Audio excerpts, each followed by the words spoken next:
It started. It started! I sharded! And Josh has sharded, everyone.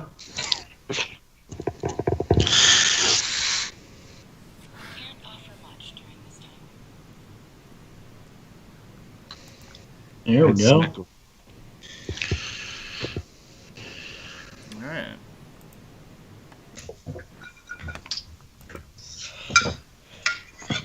Hi, everybody. Hi, Dr. Nick. Hey! Hi, Dr. Dan. Yep, we're back for another amazing Saturday presentation. Monument Valley. I'm excited to find out how tubas are made. In Tuba City.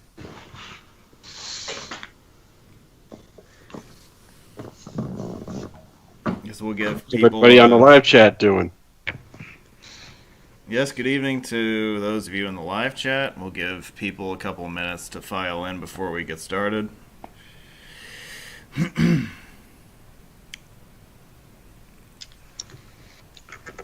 a Saturday of Memorial Day weekend. It's already the end of May. It's crazy. Feels like How did March. that happen? Feels like March. Well, it felt like March a couple weeks ago when I had snow on my deck.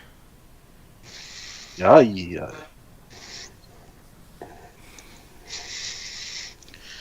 Yeah, none of that stuck here. But I see Mr. King Boo is back in the chat.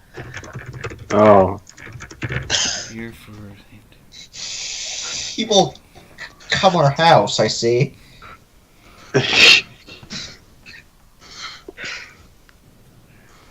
Yeah, well, everyone thinks they're a comedian until they're no longer allowed to comment.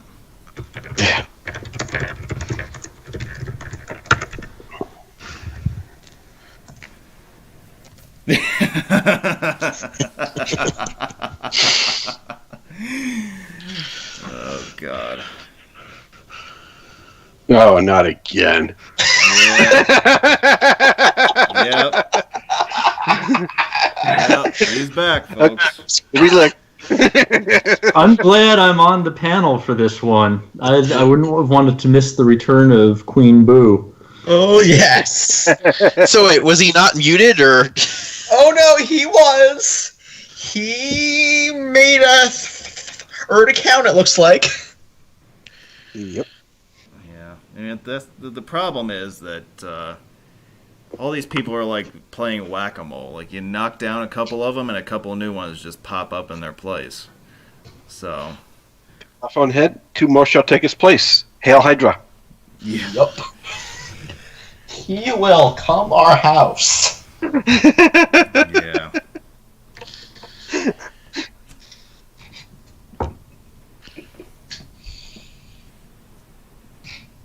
No. Wow. Fascinating. Hey, Dan, you wanted to wait until we had enough people in here. You think we got enough people now? Yeah, I think we're good. Let's get started. So, good evening, everybody. It's the Saturday of Memorial Day weekend. It's great to have you back for our weekly webinar/virtual tour presentation. I'm Roadway Wiz. It's great to have you with us.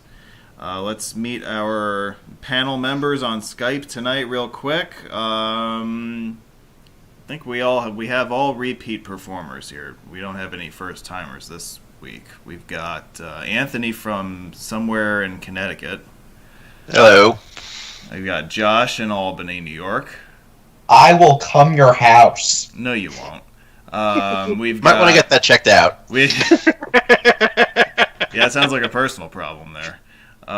We've got Steve in New Jersey. I will come my own house. Ooh. And we've got Scott in Wisconsin. I'm just going to say hello. There you go. See, Wise. Thank you for playing your cards correctly.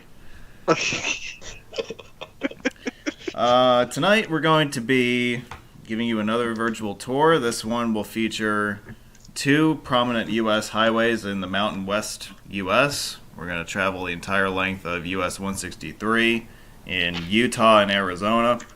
And, No relation to US 63 in the east. Yeah, we'll talk about that. And, Exactly. US 160 across northern Arizona. So, one of the more scenic stretches of US highway is going to be on the tour tonight, and we'll be talking about it with all you guys. Absolutely. All right, some announcements before we get going. YouTube uploads. I can report to you folks that the El Paso, Texas video series was completed this morning, so all the videos filmed in February in Western Texas are now live. We have a scheduled off day tomorrow, which actually works out perfectly for reasons that I'm going to get into in a few minutes. But starting on Memorial Day Monday, we will begin a new series entitled Streets of Manhattan. This is a series that was filmed back in April at the height of the COVID-19 shutdown in the city of New York. You will see, I think there's over 100 videos in this series. I'm not exactly sure how many, but I'll go back and check. But it's going to feature footage of all your favorite expressways, bridges, and tunnels. It's also going to showcase most of the major streets on the island of Manhattan. And what you will obviously notice as a common denominator with all of these videos is the lack of people present. It was a unique opportunity that I had back when the shutdown was at its peak. And I think you're really going to find these videos quite interesting to watch. So that series will start to roll out on Monday. It will probably run through the middle of July. And I'm looking forward to not only getting them published, but also to seeing what you guys have to say about them, because I know we haven't really had the chance to get into any video content on YouTube anyway, related to the shutdown on my channel. So that's the story with YouTube for the next month and a half or so. Now, the daily live content you've been seeing since March will continue for another couple of weeks. I'm going to probably bring the streak of daily content to an end on June 12th, which is a Friday. So the weekend of June 6th and 7th will be the last weekend of live content like what you're seeing right now. After June 12th, I'm going to basically take a break for a little while. Regions of the country are reopening, and I think that it is best for all of us to take a breather and plot our next moves, depending on what the summer brings.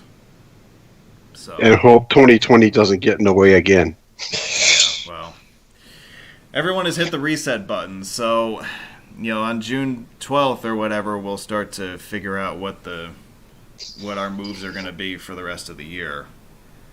I know everybody has had their plans disrupted in some form or another, but we're going to see if we can finish out the year as strong as we can finish it.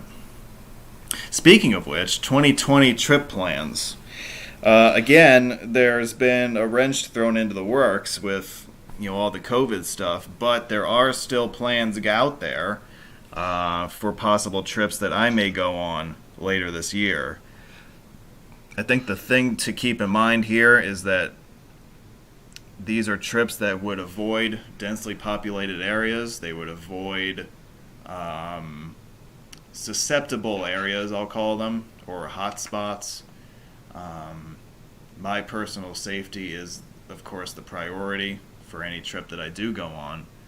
And the itineraries that I have drawn up, one fairly more ambitious than the other, will certainly take all of that into account. So that's the idea right now. One of the trips that I could execute would happen as early as July 4th weekend. The other one would have to wait probably until September. But I am keeping those options open at this time. I have not called off any kind of exploration the second half of the year. Same goes for road meets. I know that we postponed a lot of them that were supposed to happen early this year. We know that there are tentatively some meets that will be rescheduled for the second half of the year. And again, I would suspect that the meets that are most likely to be attended in the back half of the year will be those that are not necessarily held in densely populated areas. And I would imagine that, of course, those who attend will be practicing social distancing, wearing masks, washing their hands, bringing sanitizer, whatever it may be, because I think that's the right thing to do at this point. Any comments from the Peanut Gallery on that? Did I sum it up decently enough? I think your expectations of other people are wildly overblown. I agree, especially what's happening the next weekend. I don't... yeah. Do not expect everybody to do it. I think I want to add the disclaimer that nobody on this panel is a medical professional or an epidemiologist of any sort. Please defer to the opinions of experts over the opinions of talking heads. Please. I don't even pretend to play one on TV.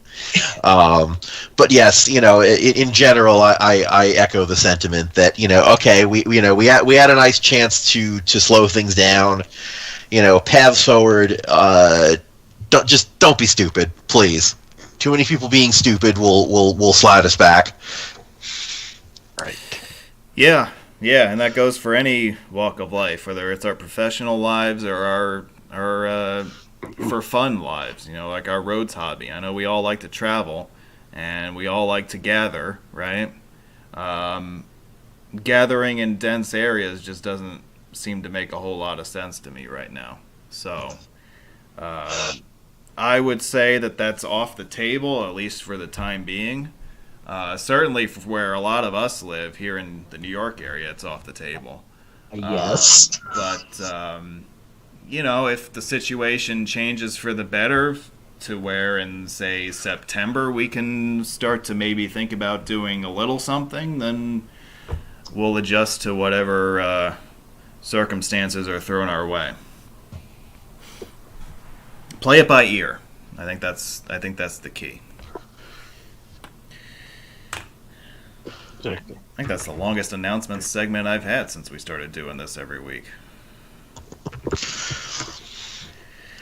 All right, here's the map. Here's where we're going. We're going to start up here at the north end of 163 where it intersects US 191, and we'll head southwesterly through Utah, northern Arizona to Kayenta, where 163 will end, and then we'll make a right turn onto US 160 and follow that for about 80 miles or so to its western terminus at US 89 near Tuba City. I also included this map so you could see where Flagstaff is in relation to where we are. We're way up at the north end of Arizona, northeastern Arizona, in far southern Utah. The high desert. The high desert, as they call it. Okay, this is about 150 miles. Does anyone have any questions before we get started with the drive? Don't forget to join us next Saturday because we will have a very special Cincinnati, Ohio themed broadcast for you. It's the 2020 Cincinnati Road Meet, COVID-19 edition. The stream to end all streams. It might be. I might be banned from streaming after this one. We'll see. It's going to be so big a stream, it'll be a river. You see it right in front of you. Hey, there you go. The Ohio River. Mm-hmm. Yep, so that'll be next Saturday. You will have your regular Skype contributors next week, and I am going to make this call right now that I am going to ask for all hands on deck with helping me for the Skype for next week. Okay? Because this is going to be a good one. You're not going to want to miss this one. I don't usually plug my interviews ahead of time, but tomorrow's is a special case.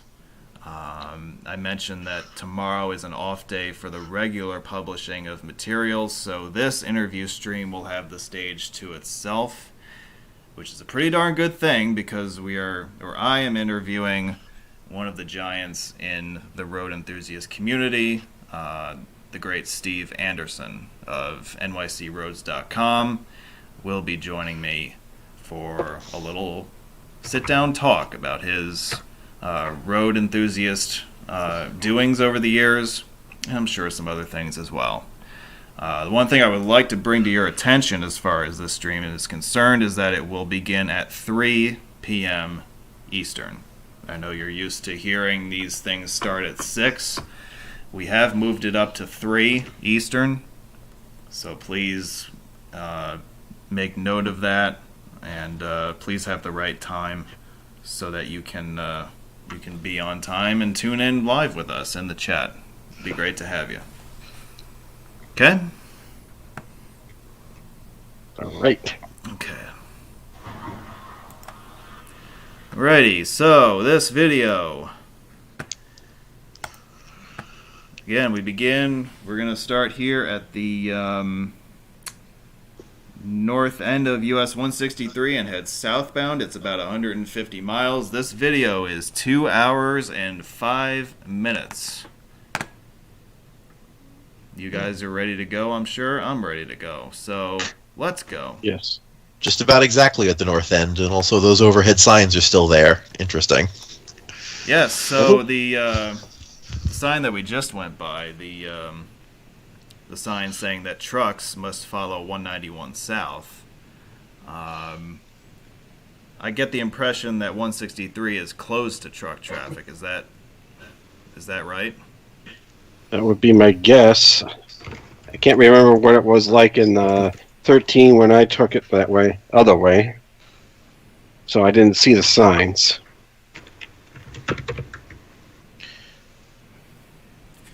Yeah. There is a federal exception. There is a state exception in Arizona to the federal truck weight limit, limiting it on US 160 and 163 in Arizona. So I do not see the same thing in Utah, but I think Arizona has designated a corridor there that they don't want trucks on. Yeah. Yeah, well, because I know even the Moki Dugway does not explicitly ban trucks. It just is not recommended for them. There's the cattle guard. Yep. Enjoy the open range.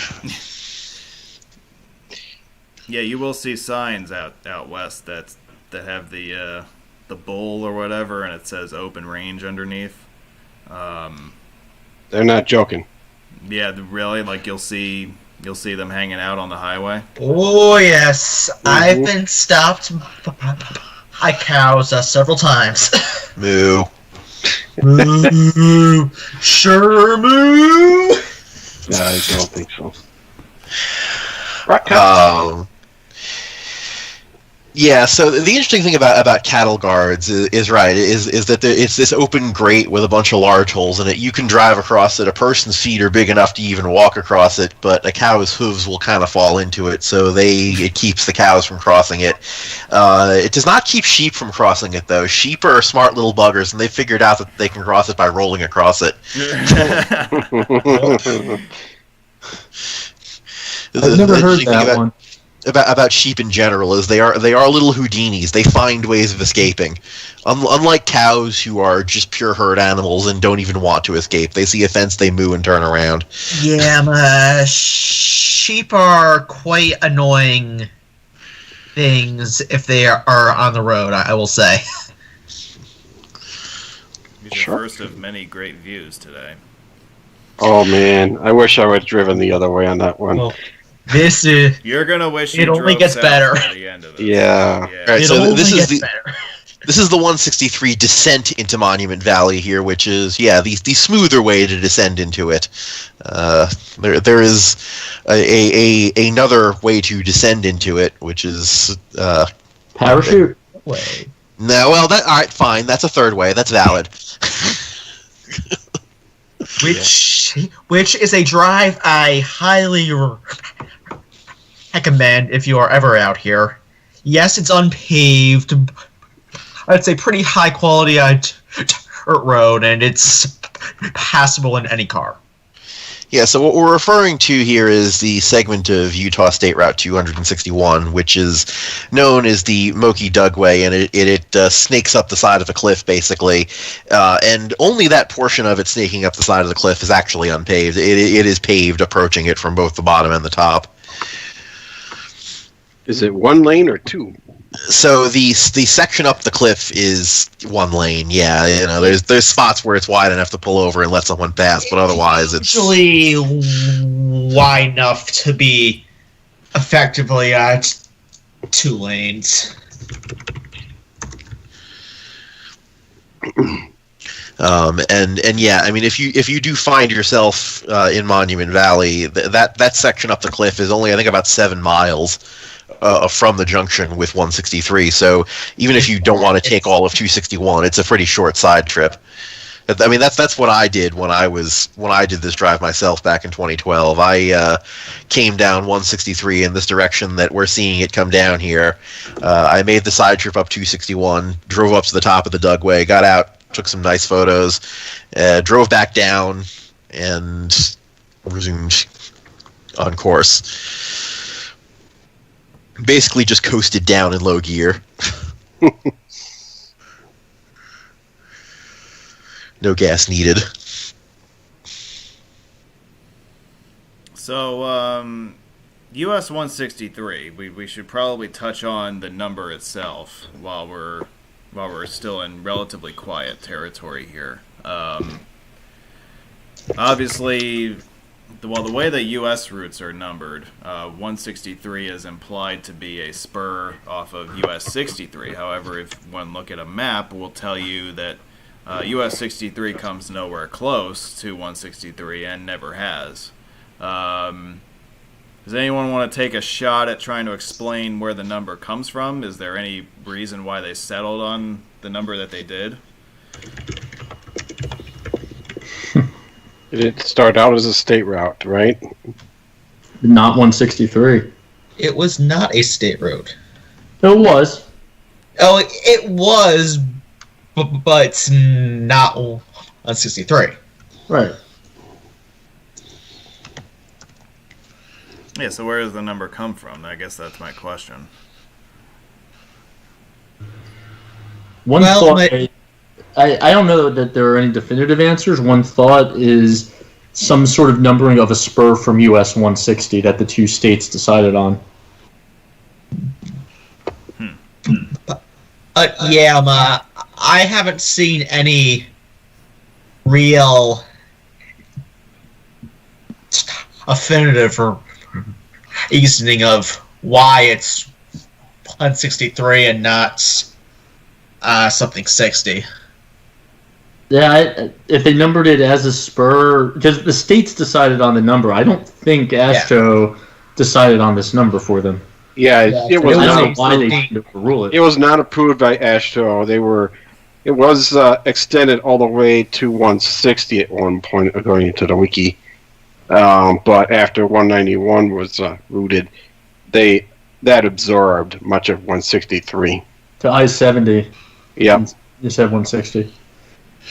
Right. It was also interestingly noted that some internal documentation from the Utah Department of Transportation does still have US 163 silently continuing concurrent with 191 all the way up to I-70. That was supposedly rectified in the mid-2000s. Not sure. Knowing what state agencies do, there are always remnants of someone didn't talk to someone else, managed the database, and that's just a relic in there at this point. Right, and that's the thing is, this should not be interpreted to mean that, officially, even though there are no signs, 163 continues all the way up to I-70. No, it's just that, that there's a document or two that's never been updated. Right. Mm-hmm.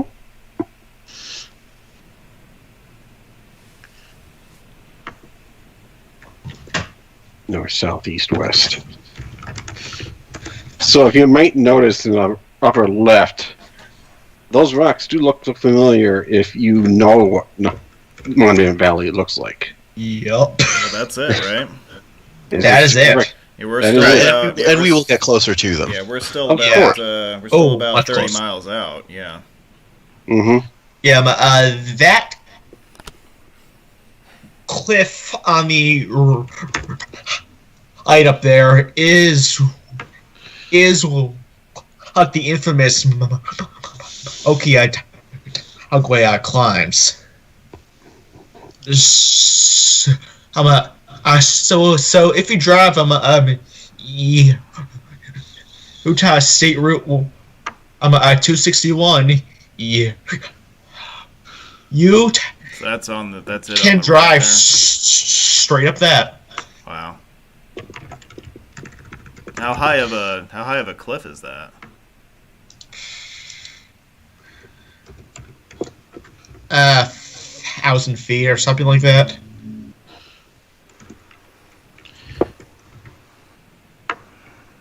It's a pretty significant. I do find it interesting how much traffic appears to be on this road. I mean, what time of day abouts was this filmed? Like noon on a weekday. Okay, yeah, that might be why. Gotta 'cause do it right there. One of my experiences with this road was that there really wasn't a lot of traffic on it. I was there in June even, but I think that I had just spent the night in one of the towns on 191, and it was, I was at this point and it was like 6:30 in the morning. So okay, that would be why it wasn't. Yeah, wasn't a lot we're of traffic, I strange in guess. that we travel during daylight only instead of normal people who sleep in on vacations and don't worry as much about 14 hours on the road every day. Well, the other thing too is also that again, I had driven all the way west from the East Coast, so I mean, at this point, I had already gained 2 free hours. It was not difficult waking up that early at all. Which you'd lose eventually anyway. Yeah. But that's Right. beside the point. Yeah, I was through here at probably 9:30 on a Friday morning, and there were some cars, but it didn't have too much traffic. I didn't see traffic on when I was out there. It was like about 12 or 1, I believe. Let me look at the Flickr and see what it says for when it was taken. Doesn't give me a time, but with the picture that I took of the money shot had 3 cars in it. That's it. Yeah. Also, I can confirm because I was just checking topography that yes, the cliff that the Dugway climbs is very much about 1,000 feet. Tops at about 6,400, bottoms at about 5,400. And the entire climb is unpaved switchbacks, no railing at all. So have fun. Oh, I did.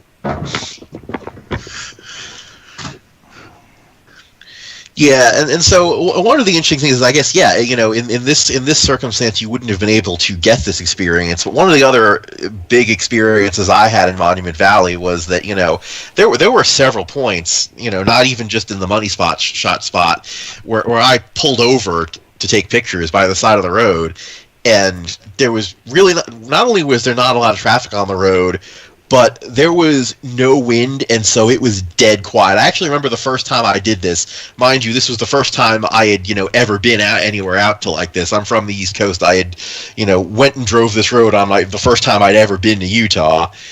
And I pulled over, got out of the car, closed the car door, and for a second I was just kind of was stunned that I just heard the car door slam as I closed it.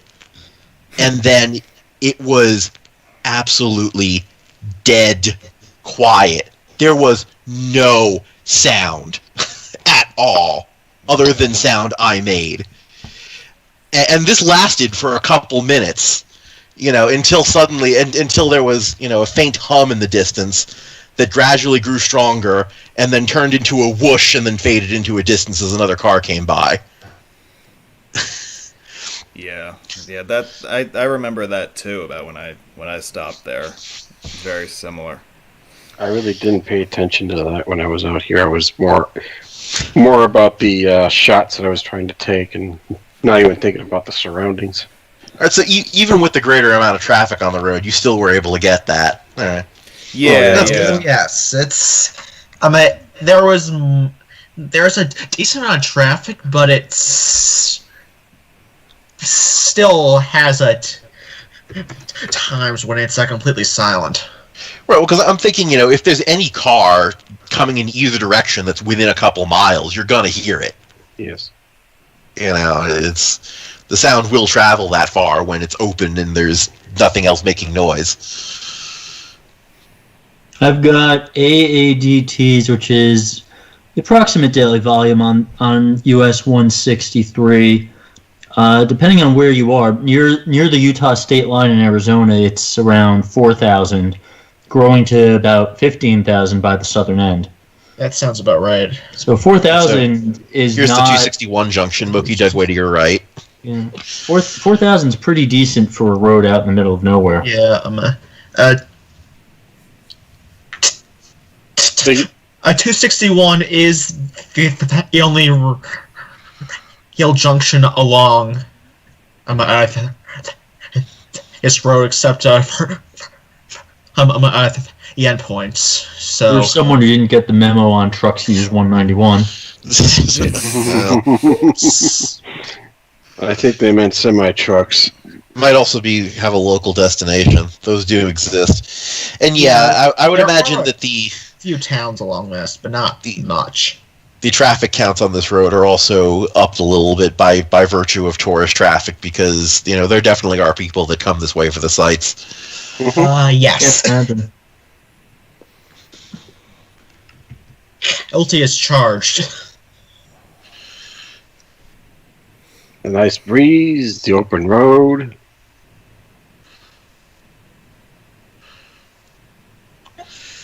And what do you think's in this truck? Is that just water, or is it something else? COVID. Fuel oil, possibly. No, this was filmed before there was COVID to ship. That's what the truck was bringing. Oh, okay. Hey. Boo. It was bringing the beer that caused it. Yeah, and another reminder that this was another video that was filmed before all the COVID craziness. It was filmed about a month before. Yes. I actually wonder the amount. How seasonal is the amount of traffic here? Like, is there more in winter or more in summer, or does it really not make much of a difference? Probably more in summer, I would guess. Yeah. It's not really that hot up here as it is it's down in the valley, of the Sun. And So people will combine this with Zion, Price Canyon, places in Colorado, all of which get snow. So Right. Well, I think even Monument Valley does get snow. Oh yes, it gets not snow. not a lot of it, because it is still desert. But it gets it gets some snow. Right, and that's another thing too. Is a lot of people think of the desert as being hot. Not. The answer is not necessarily always. A lot of places that are desert actually get pretty cold in the winter. this is one of them. This is pretty high up. Yeah, the We're at, higher elevations of this or the Antelope Valley in California, they will freeze. They will freeze there. Yeah. Here's the little town of Mexican Hat. The only actual town along 163 itself, Yeah, pretty much. except for Kayenta. Yeah. Right, and there is also a rock that gives the town its name that looks like a little sombrero perched on another formation. Yeah. I think that was further north, wasn't it? Yeah, we passed Yeah, that a but couple it was months ago. about an hour and a half back. Yeah, It's a general area. Yeah, but it's some bridge here crosses the San Juan River. Hey. Yeah. It just flows into the Colorado at Lake Powell. Which flows into nothing at all. Flows into the Imperial Valley. Yes, we discussed this on our I-8 stream. Yeah. Everything flows I'm the going to just wrong say way. that for reference. Also, I note that we just drove by, and I'm glad that's still there, because I had a picture of it. The sign that says, "Buckle up, it's the Navajo Nation law." Which is another thing that, again, from the Northeast, what's an Indian reservation? Yep. You know, it was interesting to see. Yep. And I believe, just as we crossed that river, that was when we entered the Navajo Nation, Yep. which is why that sign is there. And you'll be in the Navajo Nation for pretty much the rest of the video. Pretty much There's a short entire northeast time- corridor of Arizona Not and some of New Mexico and Utah, yeah, but except for the we'll Hopi spend. Nation. We will spend a few minutes in the Hopi reservation, Yeah. but Apparently, the Navajo do police speed on the roads, probably more than yes, they do. police do. They That's their do. revenue source. Really? So you'll see like a Navajo Nation cop car? Like how is that? Really? Those exist. Yes, I saw them when I was out there. Really? That says Navajo Nation Police on the side. Wow. And they can pull you over for speeding and all that. Yup. They're police like any other police. Yes, they can. Yeah, I don't think I ever Please. saw one of those. So Our own sovereign nation, so Nations within a nation. I'm disappointed they didn't have a lot of casinos out here. yeah, there aren't a ton of. At least not yet. I don't know. Casinos in this Maybe area. a few of them will pop up in a few years, but It depends on the state rules. I don't know what Arizona has for casino rules, or Utah for that matter. Colorado and New Mexico have some. Yeah. I can say for a fact that Utah does not allow any gambling at all. So I do find it interesting, though, that the state of Utah would be able to impose those rules on the Navajo Nation, and that the Navajo wouldn't be able to just say, yeah, if we want to build one, we're gonna. Try and stop us, I dare you. it's a They generally probably don't want the court case. partnership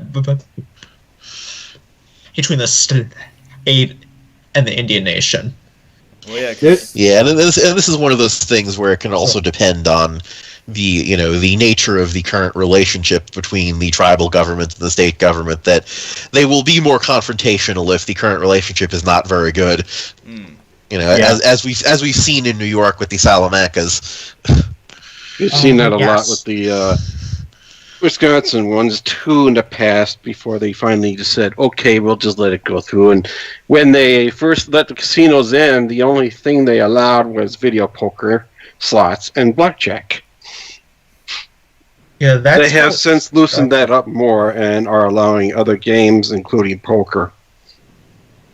I'm pretty sure that the legal precedent in the United States is that state laws on casinos do not apply to Native American nations. That was established back in Connecticut and upheld since then. So Yeah, I it's imagine anyone could do anything they wanted on their nation, as long as it's a federally recognized land. it's an interesting legal issue because there's often the Indian reservation pays a portion of their revenue to the state or city. So Right. Well, it's an issue of overlapping sovereignty. Really, is that this is the Navajo Nation, but it is also still Utah. So No, technically, that's not the case. As I said, I think if they built one and Utah challenged it, they would win in federal court based on precedent. So Well, right, the Navajo Nation is content not to. On that particular matter, yes. And I think that they probably are realizing that this is sacred land, so they're probably choosing not to for that reason. Yeah, this right here is very, very, very sacred for the Navajo, so So you're not going to see anything here. are very protective of Monument Valley. Yep. Speaking of which, here it comes. Here we go. Get ready for the money shot, folks. Mm-hmm. The Monument Valley is one of the most popular and most recognizable locations on the American highway system. And as we round the curve up ahead, you will no doubt recognize this view from countless movies, music videos, even other road trippers videos over the years. And you can also see why, a Native American tribe would consider it sacred, because if you're going to consider anything about your land sacred, It's this. Peace. Yeah, you have the analog in Australia of Uluru, aka Ayers Rock. They only consider the rock itself to be sacred. So the land around it can be developed as desired, but don't dare climb the rock. They finally ended that. Oh, that's no fun.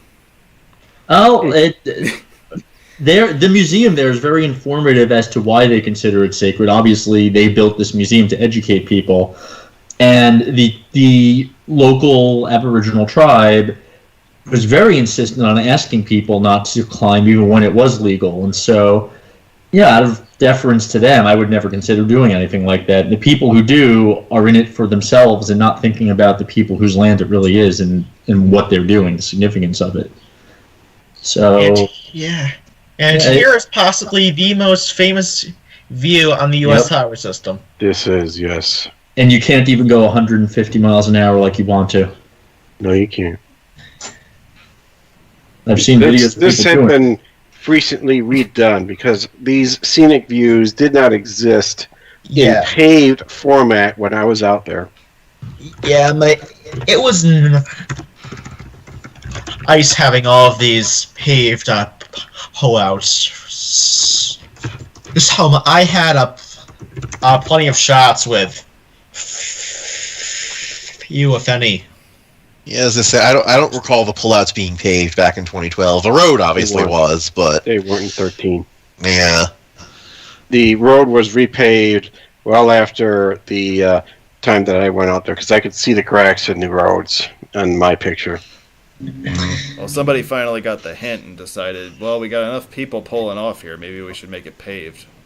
Yeah. I don't know that, it's just one of those things. You don't really need to pave the pullout. Tires can handle a little gravel, but, it's a courtesy, I guess. Yeah. But yeah. Especially to some people that, might be more city slickers who might be a little bit less comfortable with unpavement. Yes. Mm-hmm. Yes. And this is not the money shot. This is a blocked view. Really. They should blow up that hill in front of us to make the view. No kidding. Nothing sacred about that blocked view. Nope. Just a road turning right.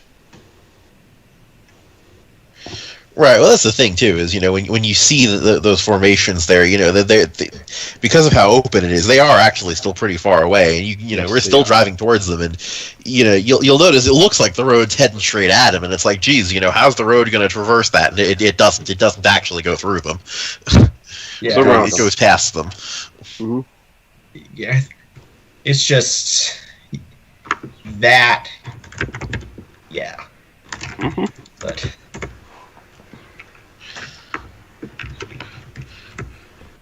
Yes, a lot of Aeolian action here. There's your word a day for the day. Aeolian, derived from the Greek god of wind, Aeolus, refers to, well, action by wind. Uh-huh.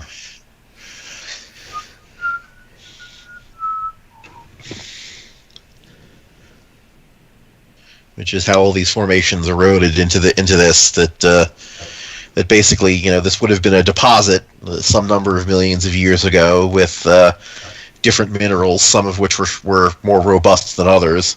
The less robust ones wore away. The more robust ones are still here. So this would have happened over, what, like tens of millions of years? Yep. Some amount of geologic time.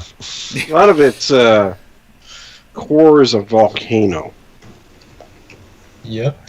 It's an entire mix of interesting geology up here. It's Sort of like Devil's Tower in Wyoming. Well, if Which they, is another example of something like that. That the entire land in that area used to be as high as the top of Devil's Tower, and the rest of it eroded away. Lava tube. Yeah. And I only have my Australian experience to draw on for this, but very much the same there, that the inclusions of harder rock are the reasons that you have any land formations at all in an otherwise flat outback. So obviously here you've got the canyons, but anything above the top of the canyon walls is some sort of inclusion. I imagine there's even some volcanic history here as well. oh yes, quite a bit of that. Yep. So there's some of the spires you might be seeing here might have been more volcanic in origin, inclusions of less easily weathered rock. Sandstone. Nope. Yeah, All wind patterns. this entire area is a Colorado plateau, so it's all eroded sandstone. So yeah, I've got to get to 163. Yeah. You're going to go 5 years ago. Here yet? Yeah, man. If I were Carl Rogers, I would say something about that Don't rock. talk about him. But since I'm not, don't talk about that rock.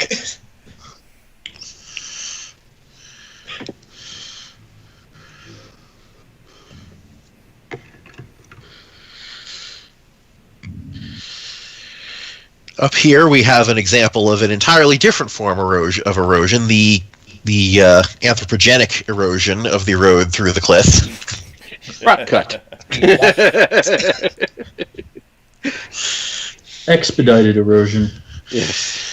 Nonetheless, the sort of thing that does have a lasting impact on the terrain. You figure you cut a hill like that apart, that hill doesn't go anywhere very fast.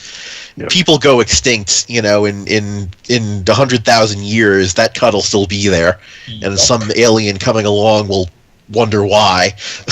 Yeah. Why'd they And then he'll try to figure it out by digging through. This looks weird.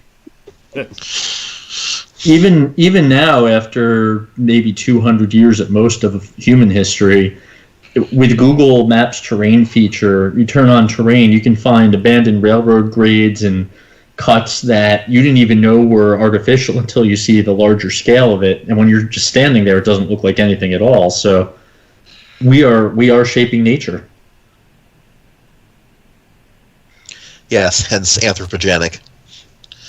Yeah, they'll discover the old pavement markings. Like the aliens will come by and they'll see the old highway and they'll be like, "There's no way this is Neptune MUTCD compliant." There is no way. Does the Neptune MUTCD apply to travel by land? I think that would only be travel by sea. Yeah, there's got to be some sort of like levitating pavement markers for that area, I would think. I also would the thing is we know because of what happens to abandoned roads that the pavement markings would not last that long, and nor would the pavement itself. Unless they come in the next 50 Out years. here, Right. very well Asphalt would might though. crack apart I mean, and pretty. Yes, you are right. Yeah, like And if you're wondering about speed limits in nautical world, you're talking knots. that's true. Yeah. Everybody's got to be different.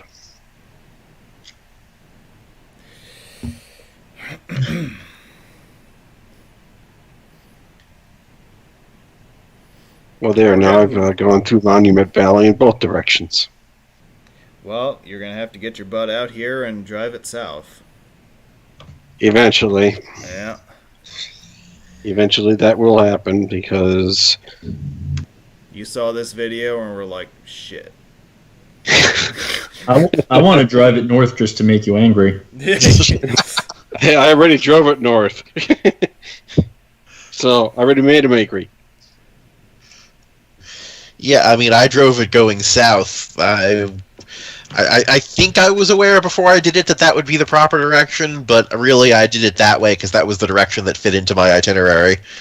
You know, I was on my way to Santa Monica, and that's kind of on the way.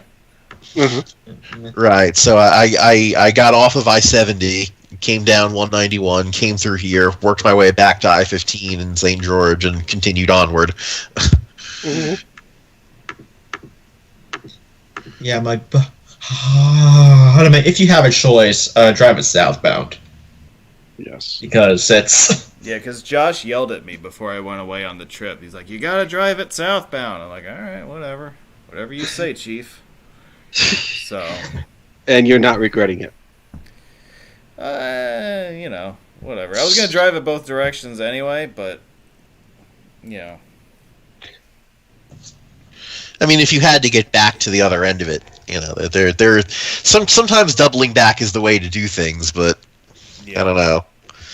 I would think even in that situation that, okay, well, why wouldn't you double back on 191? But at the time, I was thinking about possibly trying to make it to the Four Corners, and I aborted that because of possible fatigue at the end. I didn't get back. I was basing out of Zion Park, so it was a long drive. I have not been to Four Corners out of my no tourist traps policy. I mean, I was there as a kid. One of those places that I am happy visiting exactly once. Yeah. Yeah, I could have gone there if I wanted to, and I was like, nah, not really. I'll pass. And Anthony is right. It's really nothing more than a tourist trap. It's just like I also feel like I'm crossing. What is big about that? Like a tri-point? Yeah. I also have this thinking that I'm probably going to inevitably end up there at some point anyway, just because, you know, once it's a family vacation, there's going to be, okay, well, let's go to Four Corners. Okay, fine. Let's stop south of the border, yay! I remember when it was only maybe $4 for a car to visit the Four Corners, and now I'm hearing it's a couple dozen. Yeah, but it's like $8 per person now, or something like that. Yeah, it's not even per car; it's per person just to go there, just to see a geographical, an artificial monument. Just to see, Yeah. Just to see Right, and the other thing about hitchhiking is you might think, oh, well, it's the National Park. No, it's not the National Park Service. That is the Navajo Nation. The Navajo Nation. Their land, and they run the monument. Oh, wow. Okay. We are in Arizona now. If you have finally a real state. Oh yes, the land of iced tea.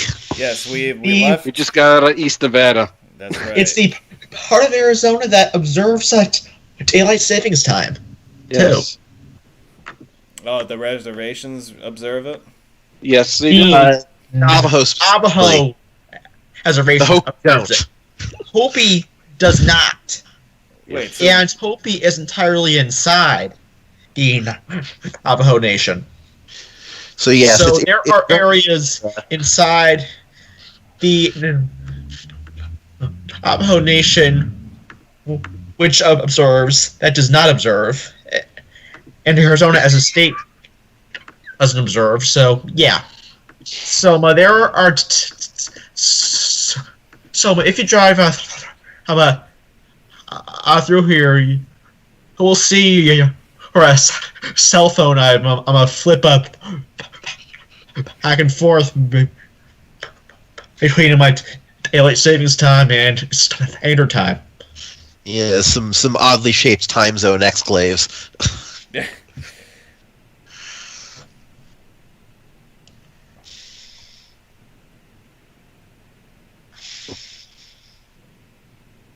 The Forbidden Times. We are giving you an experience of what it was like when Anthony opened his door. Yeah, probably not though, because you still have whatever noise you have where you're watching this, presumably at home. Yeah, noise of your fan on your computer.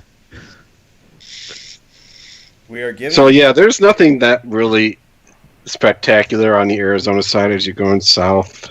Yeah, the Arizona side, it's pleasant desert scenery, but it's not horribly spectacular. No. No, They do it's run a visitor center on the Arizona side, the Navajo do. But you almost have to pay a little bit of a fee to get into the inside of the Monument Valley area. Right. Which most people don't. Yeah. I passed. Yeah, Wait, so are they charging a fee to access like trails or? Yes. yeah, Okay, they have trails and closer up. View of the monuments. Yeah. I was like, no. Well, I mean, how long I'll get my money shot instead. I can see them Ew. quite clearly from where I am. Thank you. Yeah, Yes. that was my thought. Like, I get the point. Exactly. I can see them, I'm happy. Arizona is the newest of the 48 contiguous United States. It became a state in 1912. So it has a bit of a unique distinction in that regard over its 47 other neighbors. It's the third newest state in the U.S. Largest city by far is Phoenix. State capital is Phoenix. Phoenix is the largest state capital by population in the United States. What other lovely fast facts do we want to give people about Arizona real quick? The Well, we only can certainly work a Simpsons reference in here where Homer says, okay, this is the American flag, what does it mean? And Apu says, well, judging by the fact that there's only 47 stars on it, you must have gotten it in the short time period in 1912 when New Mexico had become a state and Arizona had not. Uh-huh. Arizona is the only state to have used a swastika on its root shield. Ooh, that's a good one. Yes. Really? On the topic of roads, because it was a symbol of peace until it was co-opted by the Nazis in the 1930s. So you're going way in the back. 1910s, there was nothing wrong with using it. Yeah, well, and the symbol had been used in a lot of cultures thousands of years, but for a similar way. And the one thing, is that you will note is the biggest difference is that typically it was always used, in a straight format where the sides and the top and the bottom of the swastika were vertical and horizontal. Whereas the Nazi version is rotated 45 degrees. But yes, you can look up. I think Wikipedia even has it. Images of old Arizona state highway markers, and sure enough, you'll see in the bottom of it a little arrowhead with a little swastika in it. Real history is there. Plenty of them floating out over. And I'm sure the PC police will be like, those rotten bastard racist Arizonans. Well, you find people recreating them on eBay, and they're not recreating it just out of historical interest. Yup. So, Well, I mean, if it's an actual genuine shield that was made in 1929, I would have more respect for it than if it's a recreation. oh yeah, no, these are not. Definitely, but that would be true of any recreation versus original, for that matter. So They are highly sought after for that reason of historical interest. I wonder if Tom has one of those in his garage. He's got just about every other sign in his garage there. As we Pretty saw. much every California sign. Yeah, I know California is a specialty, but Yes. if there's anybody who would have one of those in his garage, I bet it would be him. yup. Probably Jake. Yeah, he's another one. Oh yes, Jake Bear would have it. Mm-hmm. would certainly have Breaker handled it County. over the years. He seems to be as much, more, if not more, into the buying and trading as the collecting, though. Yes. So He's Well, it is 7 o'clock in the east. We're starting our second hour of coverage. Glad you guys are with us tonight on this Saturday of Memorial Day weekend. And right now we are lost somewhere in the state of confusion on US 163 southbound. Right, so it is, depending on which nation we're in, it's either 5 or 6 o'clock here right now. Yeah. It is. 5 or 4, rather. It's Would not be sick. 5 o'clock here. I'm in America. It's the Yeah. Navajo Nation. It's 5 o'clock. Because they observe daylight savings time. So, Right. So the Navajo observe it, but the Hopi do not. Right. Nor do the non-tribal lands of Arizona. Yeah, that's not confusing at all. It's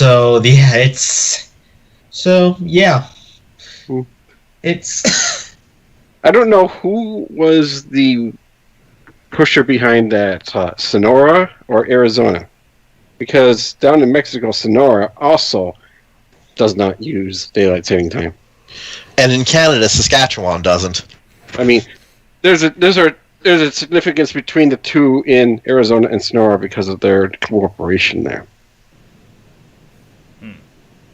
So it's just a little. I don't know who was more aggressive on it and insisted or whatever. But there's back in 1912, I probably had all that, and then these two states are like, or territories were like, no, we're not doing it. So I don't know that the practice actually goes back that far. That's the And there was, right. I mean, because in the United States, there's a Uniform Time Act, which I want to say dates to somewhere in like more the 60s or 70s, regulating the degree to which states are allowed to set their own clocks. So, but yes, there is. I believe the current law stipulates where is in what time zone, but it does allow states to opt out of daylight saving time. right. Previous implementations were all the way back to 1916. So 1912 is pre the EST version. So yeah.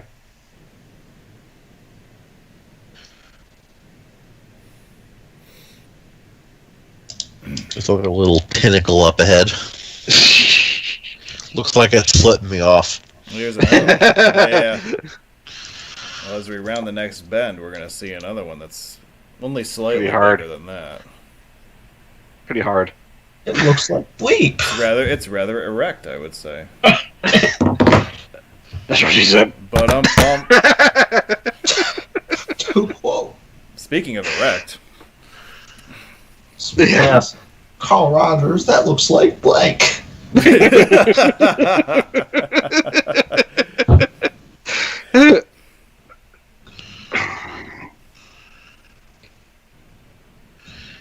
Oh, okay. Now we're back to better pavement. Wasn't looking too hot there for a while. Well, who's responsible for pavement here? Is it Arizona And that or was Navajo brief. Nation? It's Arizona. This is one of the older roads. So it's not like New York where the thruway couldn't be paved because of disputes with the Senecas. It's Yeah. possible that's the reason for it, but I'm assuming Arizona has a better relationship than Navajo Nation. Yeah.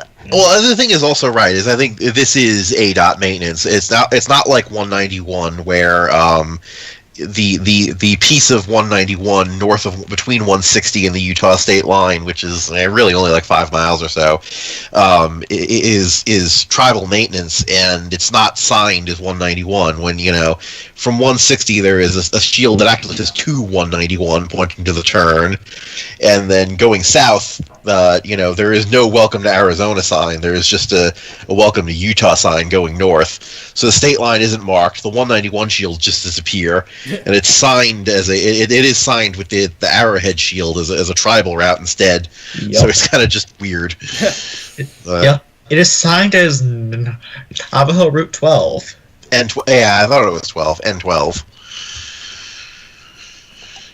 Remember that for the next trivia night. Well, if Adam Moss Yeah, is Josh. listening, he's probably already noted it. Well, I know Bruce is responsible and he's on here, so study up. Navajo 12. Navajo 12. Yeah, on the subject of Navajo roots, are those basically the equivalent of? I mean, I know they're maintained by the nations, right? Yes and no. Like, how does that work? There's some Bureau of Indian Affairs, some influence there. So it's an interesting mix. It's not always clear. It's directly maintained by the Navajo Nation, yes, but I will honestly say the side routes have more external funding. Yeah, and I mean, you do see this in other areas too. You know, you can see in North Dakota and even in places in Utah, there are various Indian reservations where you'll see all sorts of different styles of arrowhead shields, and there are some that explicitly say BIA in them for Bureau of Indian Affairs. So, you know, there's all sorts of variations of arrowhead shields that represent, you know, quote unquote Indian routes. Arizona's often, in fact, have that word Indian in them. Not to be confused with Montana's secondary state highways, which also use an arrowhead shield, but have absolutely nothing to do with any Native American nation of any sort. I know I brought this up a few days ago, but I may as well bring it up now for the video. There is a distinct lack of standardization of the arrowhead shape for these routes. The one used in Arizona looks entirely different than the one used in North Dakota for the same type of routes. And I don't know if that varies by nation or if it's just because there is no, from what I know, MUTCD standardization of it, so everyone's inventing their own solution. Just make it look like an arrowhead. Yeah, I mean, and yes, Arizona's arrowheads are usually green, but there are some black ones as Right. well. So, And the shape is just much different than what you see in elsewhere. So there isn't like a Indigenous Peoples MUTCD? yeah, no. There's nothing uniform about the way any of them do traffic control. I don't know why they would be, because historically these were different nations, after all. So, you're talking the AADT of this route before. It makes sense that there's a lot more traffic down here, because you see a lot more settlements and buildings down here. Whereas up north, past the valley, past the rocks, there's nothing. Yeah. So, you can understand why there's quite a difference in traffic. Yeah, well, Yeah, if the 15,000 is being measured in Kayenta, then that explains it right there, because that's a Correct. pretty significant crossroads. Which is right up here if you can't tell. Yep. All of a sudden we have civilization. You're And right. drop And speed the limits. good old countdown for the Arizona speed limit slowing. 65 to Already- 55 to Already 45. now 35 here. Seems like a When they do little bit. it in construction zones, they do it there too, and it's like 65, 55, 45, 35, 25, You know, 15. that might be a construction thing. Because, yeah, here we go. We got a bridge being rebuilt. Yep. Yeah, I'm sure that's part of it. There hasn't been much progress here since August. Interestingly, He went last year. I was there in August. Yep. The month of the golden wind.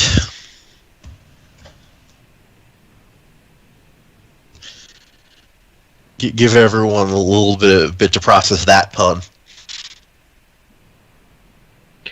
Okay. I think you just broke everybody. Definitely not working. So if I need to explain it, spell August. It's A-U and then the word gust. What is A-U the chemical? Hardy har har. Hence the month of the golden wind. Okay. So I believe we're going to have an Indian shield at this traffic signal right here. This one. Maybe not this. No. One of these. Not this one. There's one. There's around one here. at Okay, there are 160. multiple traffic signals in this town. They must have added that traffic road the last 6 years. Yeah, there are at least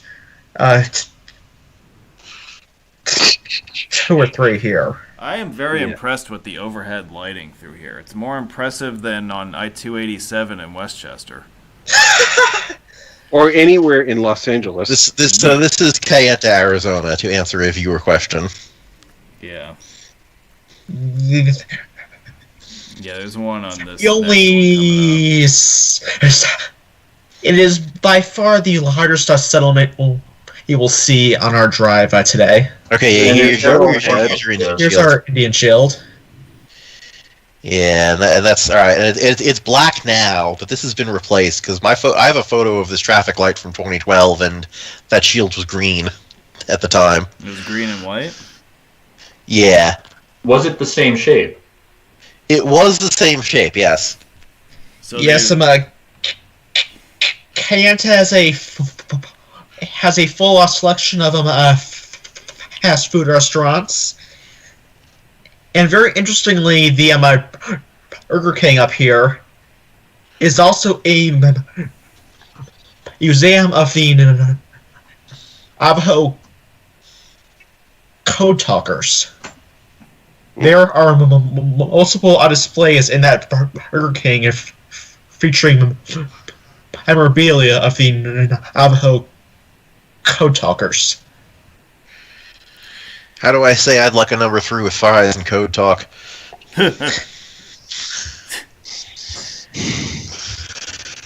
I did hear people almost speaking on Navajo inside there, so Yeah, I mean, there's enough of them that I'm sure that they're probably still teaching their kids the language at home. oh yeah, I mean they're- That's one way to preserve your heritage. Language is inherently linked. yeah, they are. They still speak it. Someone was mentioning the McDonald's location. I actually stopped in there for a few minutes. Did anybody ever see an Arizona 163 junction sign while you were still out there? I didn't. I think, it's by the McDonald's that you talked of. If it's on the left side, then it's coming in from the west. The McDonald's is on the left in my picture. Ba-da-ba-ba-ba. I'm loving it. Well, folks, this is the southern end of US 163. And as we make the right turn, we join the US 160 corridor already in progress. Interestingly, this does make 163 one of the easier U.S. highways out there to clinch, just because it's not that long and it's not much to interrupt you along the way either. Yeah, that was only about 63 miles. Yeah, it's not particularly long and it's all high speed. Mm-hmm. It was actually one of the first U.S. highways I was able to claim a full clinch of. Might have actually even been the first. No. Weirdly. USA was mine. For obvious reasons. But, eight is actually one of the. I think it's the only U.S. route numbered under 100 that I have not been on any of. It's a short one and quite remote. I've been past one of the ends of it. I have a picture of a US 8 Shield, but I'm not driven on it. Yep, I've driven high West End as well. Now, Oh, see, my photo's from the East End. Most of what's interesting in US 8 is a few miles in northeastern Wisconsin. Otherwise, you're really not missing much. No, you're not. It's just flat It's the portion through the national forest is the only interesting portion, but you got the Minnesota that's about 20 miles. You got Michigan, which is about 10 miles, and then you got all of the rest in Wisconsin. Now we're going to see the western end of 160, but where does it start in the east? It starts at U.S.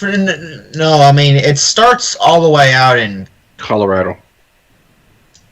Kansas. Okay. Kansas. All right. Kansas.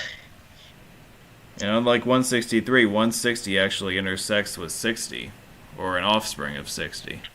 Actually, Missouri. Oh yes, it's all the way out in Missouri. Tuba City, Missouri. to Poplar Bluff. It goes pretty far. Yeah. It East. follows 50 quite a bit. Right, and so that's the key, is that the eastern end. Well, actually, no, the eastern end crosses 60. It goes past 60. Mm-hmm. Yeah.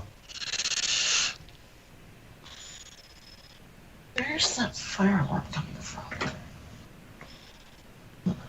Okay, 80 miles to Tuba City. And it mostly looks like this. Pretty much. Yeah, we're gonna. It's a pretty uneventful drive, honestly. A city whose name has nothing to do with musical instruments. It's just an Anglicanization of a Native American, probably Navajo name. That just, the word happened to sound kind of like Tuba City, so that's what they just call it. You happen to be out here on a clear day, Dan. I was out here, and besides the time that I spent in Mon Valley myself, it was pretty much popcorn showers, and you can see them from far away in this vast land, going from cloud to ground. And Huh. Okay. Did you just call it Mon Valley? yeah, Now, Not Scott, we are not the in Monongahela Pittsburgh. Valley, We are not in the which Pittsburgh. is the other Mon area. Valley. okay, Monument Valley. Thank you very much. Yes. Yeah, We don't speak of that other state. Or West Virginia. What state? Exactly. Anyway, but whatever. But yeah, where you can see the popcorn shower thunderstorms, some of them with dry bases. Yeah, I didn't see anything like that, but yeah, I know that does happen out this way. Right. You came out here during a dry portion of the year. Yeah. I have seen videos someone took in Monument Valley on a day where it was like cloudy and actually was windy, and I remember seeing this video going, what is this place? This is completely not what this looks like in my mind. Was it in August? No, I don't know I forget what time of year it was. I think it was March, because it was a video someone had taken on their spring break. Yeah, I remember pretty clear skies as well, and I was there in August. So Yeah, you were there on the one day in 90 when it was overcast. Mm.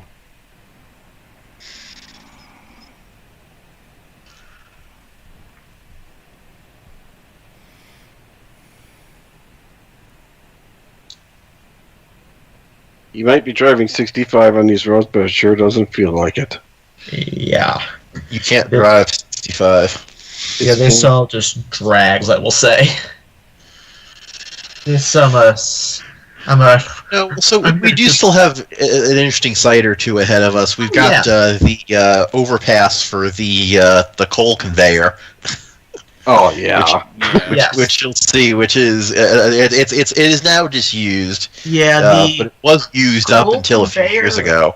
yeah, it was used until a few months ago. Please. Oh, The, that recently. Okay, You're yeah. talking I about saw the electric railroad too, right? Oh yes, I saw a coal train in August. You saw John Coltrane? I'm jealous. No, Yeah, so the story there is right. Is there's a coal mine that really was mostly just serving a coal power plant run by Salt River Project near the city of Page. And that plant was shut down recently because, like a lot of coal plants, it's just it's not really economical to keep running them, even besides the environmental issues. But this was an interesting setup because there was this railroad that ran from all the way over here near 160 over to Page that is actually completely disconnected from the national rail network. It's there's no way to get a train onto or off of it on its own rails, and they actually electrified the whole thing using power from the power plant, since they had this easy supply of it. So it's kind of an interesting back and forth mutualistic relationship there from an energy perspective. Yeah. That the train hauls the coal for the power plant to burn using electricity made by the power plant. That's interesting. Yeah. Now this is the same power plant you said it's over in Page, right? Yes, it is. That's the one that's that you can see off of Highway 64, I think. Yes. Yeah, I drove by that one, and that one's freaking huge. Reminds me of the coal plants that you see on the Ohio River, like down through West Virginia and Ohio and out that way. Although I'm just guessing, but that plant outside of Page looks way bigger than all those. Yeah, I don't know offhand what the rated capacity of it was, but there's a similar arrangement between a coal plant, coal mine, and electrified railroad up in Utah as well. But it's not a particularly common thing you see around. Is that one still operating? I think it is still operating. Okay. Yeah, right. So coal plants having coal delivered by train is not at all uncommon. I mean, it's the easiest way to deliver massive amounts of coal to anywhere. But having the railroad be electrified by power from a power plant is what makes it a little bit special. And only exist to connect a power plant to a single mine. Right, as opposed to the train just, coming off of a train that carries a whole bunch of other stuff, too. These are completely isolated segments of a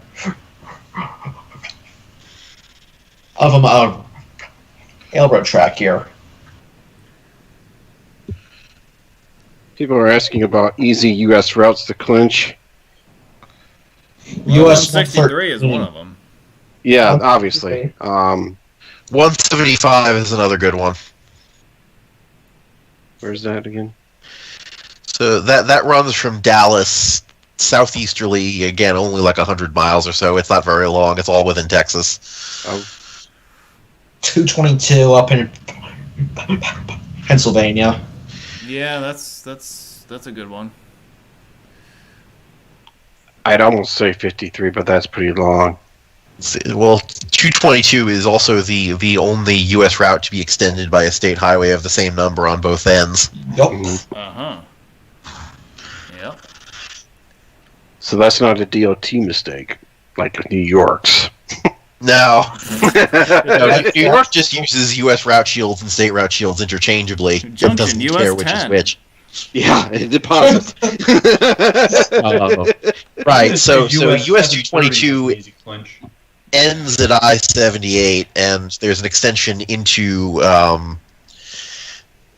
downtown Allentown that's PA 222, and then on the south end, Maryland 222 goes down through Port Deposit south of US 1. And yes, 206 and 130 are pretty easy clinches. 209 is a bit harder, but not too hard.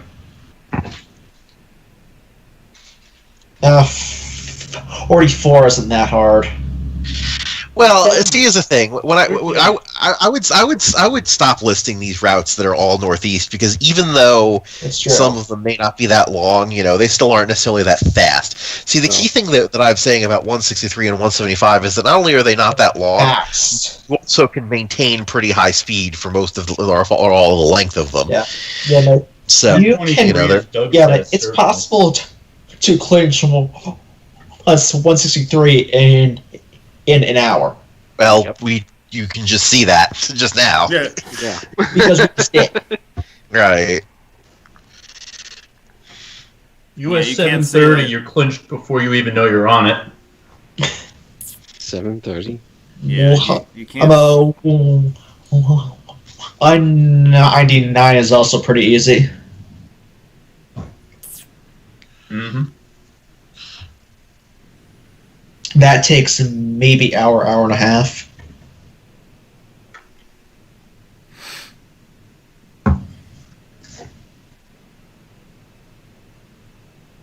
And yeah, none of the ones in the Northeast are actually really that. Well, 130 probably actually. Yeah. Yeah, 130 is not that bad. 130 and 46 are shortish. But 130, 46, 113 is pretty high speed. 113 would be. Yeah, 113. That's I wouldn't call that the Northeast anymore, but sure. Ooh.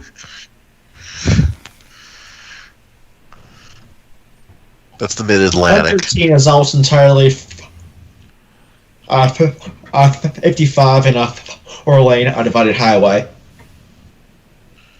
I think, yeah, 113 I think is now just about all 4-lane. Yeah, I think there's still a small section in Maryland that isn't, but there is if it hasn't been widened since 2017 when I clinched it. Yeah, I don't think it has been. Yeah, I think it's the last section they have to do. Yeah, working on some of it in 2017, but there's still a short piece that's 2 lanes. Yeah. Well, the thing with 113 as well is that it's been truncated too. It used to be run concurrent with 1 back up to Dover, and it no longer does. So. It's the future. Anyway, yes, we're talking about the roads of Delaware as we've got this video of Arizona playing. Hey, well, there's not a whole lot going on right now, so we got to talk about something. These mountains are probably more massive than the state of Delaware. Yeah, that's probably true. Well, these mountains. See, Arizona, we can talk about US 89 getting truncated. These mountains have more elevation change, and you'll see it in the entire state of Delaware as well. Yeah, what's the highest point in Delaware? Like 440? It's like 413 or something. Yeah, so. Wait, really? I thought Rhode Island was the lowest. No. What's the highest point in Rhode Island? Jerimoth, it's 800 and something feet. Oh, no, Delaware's like 400 something. Florida is only 3 something. Okay. All right. Yeah. Yeah, I figured like Florida had to have a pretty low one too. Florida is the lowest. Florida's the lowest, followed by Delaware, Rhode Island, Mississippi. I want to say. Note the example being set here about how you keep right except to pass. If you drive in rural areas and you come upon a second lane, please use the right one unless you have a reason not to. Yes, please. I've been a passenger with multiple drivers that don't get this. Yeah, well, Roadway Wiz is not really a driving school, but I do try to use common sense behind the wheel whenever possible. Yeah, and I have found that out here people generally have pretty good discipline most of the time. Yeah.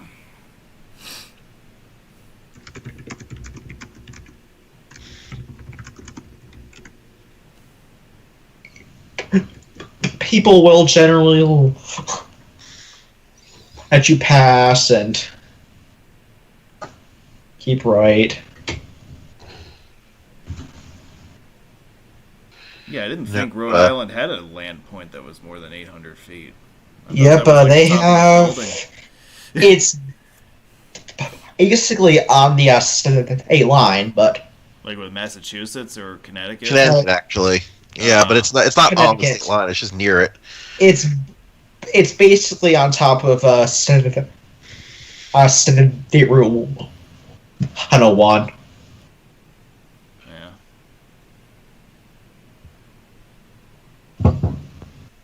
Because I think technically you could say that the tallest point in Delaware is the top of the Delaware Memorial Bridge. Is it tall enough to say that? Actually, yeah, it might be. I think, yeah, it's close. Yeah. It's like right there. Yeah. That very well might. Yeah, but how tall are those towers? That's my. It's like 440 something. It's right there. All right, so coming up ahead is the coal conveyor we mentioned 40, before. let's see. Yeah, Josh, use the Goog and let us know. So this it is. mine is off to the left a bit, a few miles away. To the right, where you see it going up to the top of that tower, that is where they dump coal off of where they used to dump coal off of conveyors and trains. Delaware tops out at 448 feet, so it is 8 feet higher than the tower of the bridge. Oof, That's close. so close. Couldn't they have built those Almost. towers 10 feet higher? Yeah, right. Come on. And of course, because I'll take the blame for that one. I'll let our inspectors know next time to add some height to the top. Yeah. Well, and of course, because of the weird river rules there, all 4 towers belong to Delaware. Yep. Anyway. Anyway, here's Can we get back to the... Here's the beautiful Arizona Dinky on the right, Yep. a.k.a. You the can see Arizona the- Light Rail Line, a.k.a. the Arizona Coal Line. The right with all the catenaries strung up there. Arizona does have an actual light rail line. It's in Phoenix. But Yeah. that is. They're not going to extend Well, service up this way, are they? I doubt it. There has been talk about making that into a tourist line, but What would Right, they do? it- Like send people into the coal mine and work? Like, It would be a recreational train ride through the desert. I know, well, because there was also a big thing where right, a lot of the workers at the power plant were members of the Navajo Nation. So yeah, that when that plant was getting shut down, there was a big issue about, well, what of the jobs? and the Navajo Nation has talked about purchasing that line and making a tribally operated tourist line. it could be like They the. probably it they be probably like could even those- keep the electrification going too, because even if the coal plant shut down, it's still connected to the grid. They've also got the dam in Page 2, which is still generating electricity. like Glen Canyon. Yeah. Yeah, they have that. They have plenty of solar generation capacity over here. So Also, if you're going to put solar panels anywhere, this is a great place this for is them. where you put them. Well, this could be like Yeah, and a actually, new commuter rail line. It could be like the New Canaan branch of Arizona. Right. Well, the town of Page actually was built to house workers for the construction of Glen Canyon Dam. That's why it's there. That makes sense. Yeah. Yeah, just like Boulder City in Nevada. So I got a question. Uh-oh. Okay. Why the bridge across the highway for the coal mine? Why couldn't they just run the railroad through? I know they got the electric lines there, but they could have bridged the railroad across instead of doing the other one. It's an interesting question, and I don't know.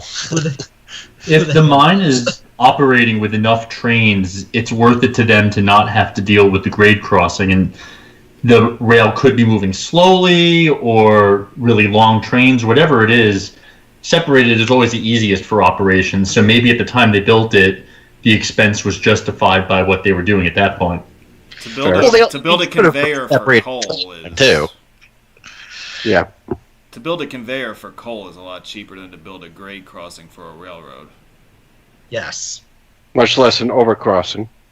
Yeah, I mean, they also just simply have been a case of they knew that they were going to have a conveyor for some length, and that at some point it was going to have to be transferred from conveyor to train, and maybe it's easier to do that near the road for service access.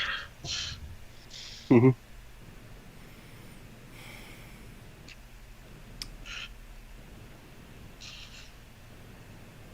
Yeah, 'cause when I saw this for the first time, I didn't know what the heck it was.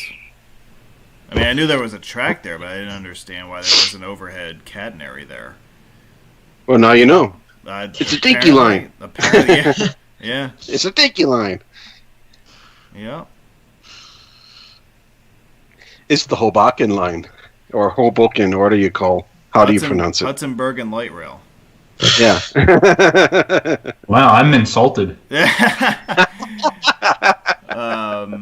that's Street one thing Fighter City, Hoboken. That's one thing I didn't do actually, on my trip in February. I did not ride any new mass transit lines. I did not ride the Phoenix Dinky, and I did not ride the San Diego Dinky either. You didn't ride the L.A. Dinky either. No, I did not. And actually, the L.A. does have both subway and dinky. Yeah, so I rode the Phoenix Light Rail in 2013. That was a different trip than the one I was here, which was 2012. It was interesting because I also, in addition to riding the light rail, was able to ride the Phoenix's air train connecting the light rail to Sky Harbor Airport, and I had absolutely no intention of doing that. I just without planning, unaware, happened to be there the day it opened. And so I rode the Phoenix Air train a few hours after it opened. Wow. And I didn't plan that. And did the NBC affiliate in Phoenix interview you and be like, no, "How there awesome was is no this?" interview associated with this. Some random dude from New York was one of the first to ride it.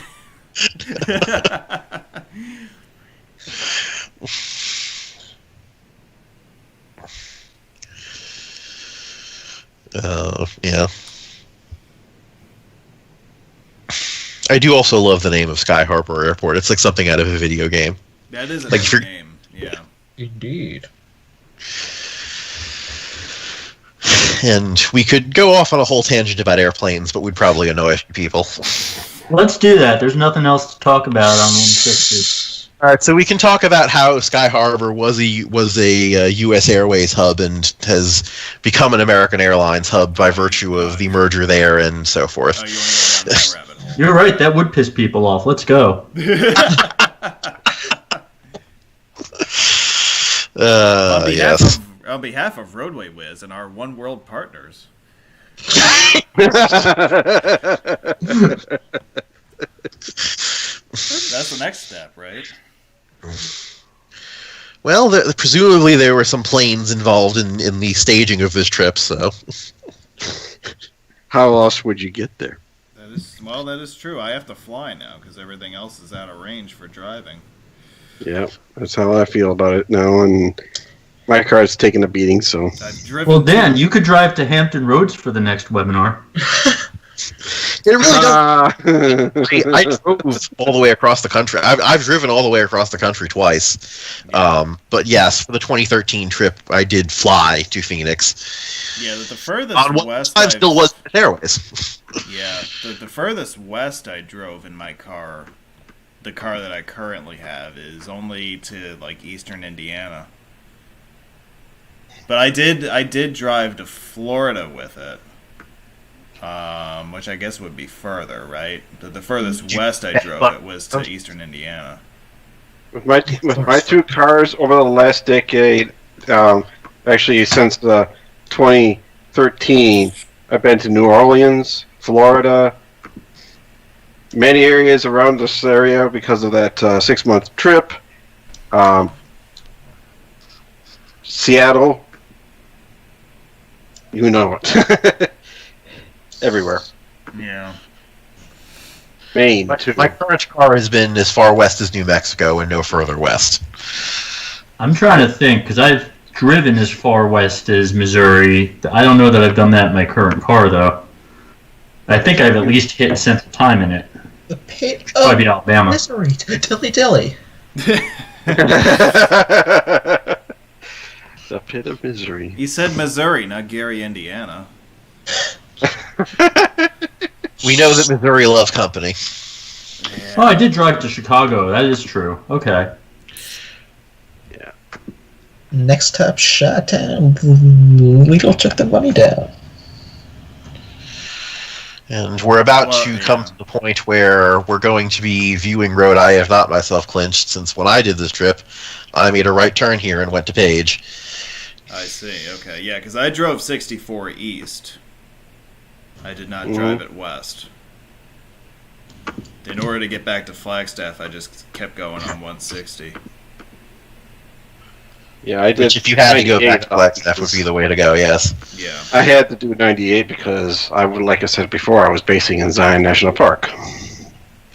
Right, and I went that way as a string of routes to get back to I-15 in St. George. Mm-hmm. From which I just took 15 to 10 all the way to Santa Monica. You survived the I-10 all the way to Santa Monica, huh? Well, from the 15. Yeah, but still, that's quite a nightmare. Yeah. It actually wasn't that bad the day I did it. But Yeah, I've driven it. what day of the week was... No, it would have been a Monday. It was Monday. Yeah, I've driven a couple times on both weekends and weekdays, and it's like, it does stack up on both weekends and weekdays.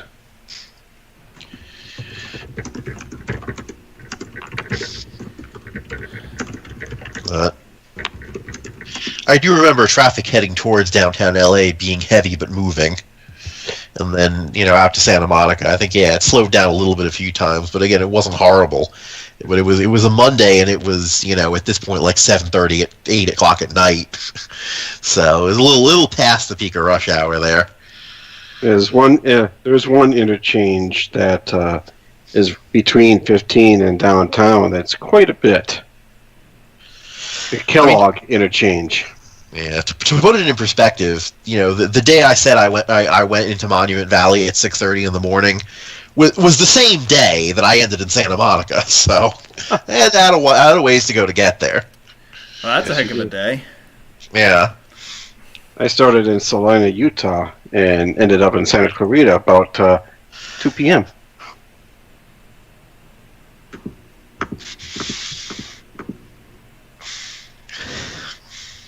Of course, that was taking off an hour anyway. Mm. And right, yes, because I started that day in Utah, which was still in Mountain Time. I did gain a free hour out of it too. Yeah. Still in what? Yes, the fake time zone.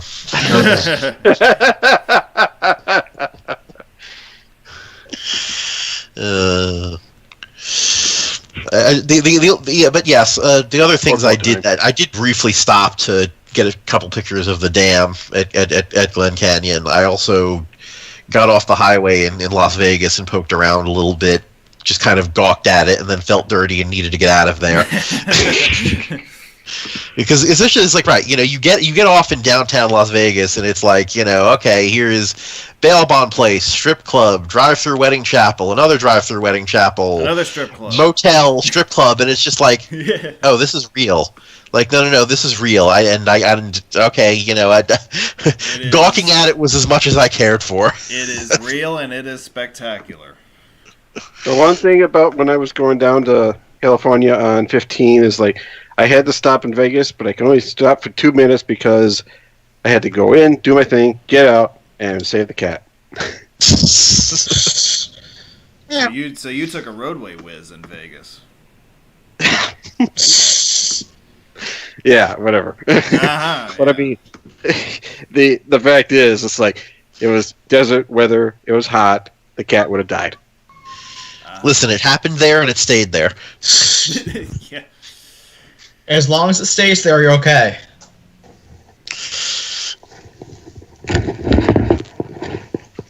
Yeah, I did not dare stay in the city of Vegas when I was out there. I stayed in Boulder City. But if you stay on the trip, you have not stayed in the city of Vegas. That's another bit of trivia for you. Some people don't realize. The Las Vegas Strip is not in the city of Las Vegas. That is correct. Yeah. Is in an unincorporated section of Clark County. It is in Paradise. It is in an unincorporated part of Clusterfuck County, Nevada. It's called Paradise. Yeah, Clark County's a strange place, I will say. Well, we were talking about this when we did the Vegas. There's Nevada, one, and then there's Clark County. Yes. Yeah, well, Clark County is home to about 75% of the population of Nevada. Well, yes. Yeah. And 74% of that is in Vegas. Yeah. This becomes even more apparent if you look at Nevada's congressional districts. Yes. Yes. Yeah, that's true. You You got have this big spot, and then you got Reno, and you got Vegas with bunches. You've got a district for Vegas, and you got a district for Henderson, and then you got everything else. Yep.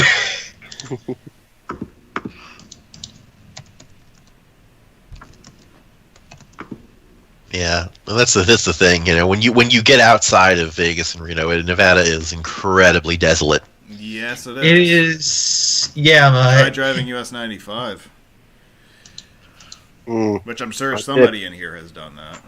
I have only up to where the road that turns over to the Kingdom of Nye, Pahrump. I went through Pahrump. Yeah, I gave up at the road to Death Valley. Mm. That's as far north as I got. Yeah, that's because you went into Death Valley. Yeah, well, that's because I wanted to make a stop at Badwater. Yeah, that's not giving up. That's following your goals. Yeah. Yes. But by the time I reached that road, I was about ready to kill somebody anyway. So it's a good. All right, and this is the thing about driving through a place like that is that, you know, it's a fascinating experience to have, but it does also kind of start to get old. Yeah, yeah. Drive it once and get out. It's kind of like, okay, yeah, you know, it'd be nice to have some more civilization again. You know, I remember, right, you know, driving. So I drove in one of my other cross country trips. I drove US 6 from Ely to Tonopah, and then I drove a couple state highways up to I-80 at Battle Mountain. Went over to Winnemucca, went up US 95 north through Oregon into Idaho, and I remember when I got out of Nevada, it actually felt good, weirdly. And then I got, and then when I got to the Snake Valley in Idaho, I got out to get gas, and I suddenly, two things happened. One, I felt humidity, and two, I killed a mosquito as it landed on me, and I said, "Oh, okay, well, so much for the desert." So much for the dry heat. All right. But yeah, like I did knock off quite a few items from the bucket list on this trip. I mean, Badwater was one. Driving the Vegas Strip was another. US 163 was another. So, you know, there was a lot of stuff that I was able to fortunately check off the list back in February. And the thing that I kept saying when I was on the plane ride home from Phoenix was, God, I got to get back out here and, like, see more stuff. Because, like, the West is unbelievable. Oh, yes. There is a lot. And I'm saying, and as somebody like me who grew up in New York and is only, like, in his childhood really familiar with, like, New York, New Jersey, and Delaware, there's a lot of stuff in the western states that I still have to get to. So, did you know it takes less time to get from El Paso to Los Angeles than it does to get from El Paso to Houston? Well, it's fewer miles. I think we talked about this. This is the I-10 paradox. Yes, it is. I-10, Miles, yes. a third of I-10's mileage, 880 miles of it is in Texas. Yes. And when you're on I-10 at the New Mexico-Texas state line, you're closer to the west end of I-10 in Santa Monica than you are to the other side of Texas. And the same is true at the Texas-Louisiana line. You're closer to Jacksonville than you are to the other end of Texas. Oh, you are? Okay. Yeah. This is one of those Los Angeles is east of Reno things. Also that, and also, yes, if you from downtown Los Angeles draw a line due east, guess which state you hit the Atlantic coast in? North Carolina? You guessed correctly. Oh, okay. Yep. So it's at the same latitude as what, roughly? Wilmington? No, it's south of Wilmington. It's in North Carolina, but barely. It's in like the southern tip of North Carolina. That you get, So like close to Myrtle Beach. barely. Yep, you're right about the Reno part. Yeah, it hits in like a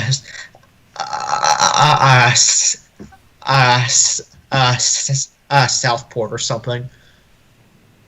So which is further west, Seattle or San Jose? I would think it would be Seattle. I bet it's San Jose because Seattle's on Puget Sound, not on the ocean. Yes, Seattle's a shockingly far inland. It's also a little bit further west than San Jose. Right, and San Jose's on the bay. It's not on the ocean either. Right, yes. San Francisco is further west than Seattle. Is that right? Yeah. The coast is very north-south there. Not really. Well, it depends on where you look at it. Compared to Take the a look at Atlantic. Google Maps with the globe off. yeah, that's what I'm saying. I close, don't think there's really not that big of a longitude difference between San Jose and Seattle. They're pretty similar. Yeah, But yes, Seattle is slightly further west than San Jose. Yeah. And I was watching the SB Nation series on the Seattle Mariners, and they made the point that Seattle is like the moon colony of America when you consider like metro areas or like big metro areas, because Seattle is so much further from any other big city, subtracting Portland. Phoenix. Portland and Vancouver, they're not that far. Well, No, they aren't. No, Vancouver's not that far, but it's in another country. Mm. If you're talking about America, it's a hell of a trip just to get to Denver or San Francisco or Salt Lake. You know, like the next closest big metro area, whatever you want to call it, in the United States, it's a haul just to get there. Yeah, it's a full day's drive to I the. think it's a day's drive to Salt Lake, right? Yes, it is. Yeah. Which Salt Lake and San Francisco would be the two closest places that are really big. Portland's bigger than you think it is, though. So It's not. Yeah, Portland is like the Bronx. the thing is, Portland does have a professional sports team, so it has achieved that bar of prominence. I'll allow it on that regard. But Portland somehow has 2.5 million people. I don't know how, but it does. Metro area. yeah, again, The it's metro one of those area. places that's bigger than you think it is. They're all Doug's friends.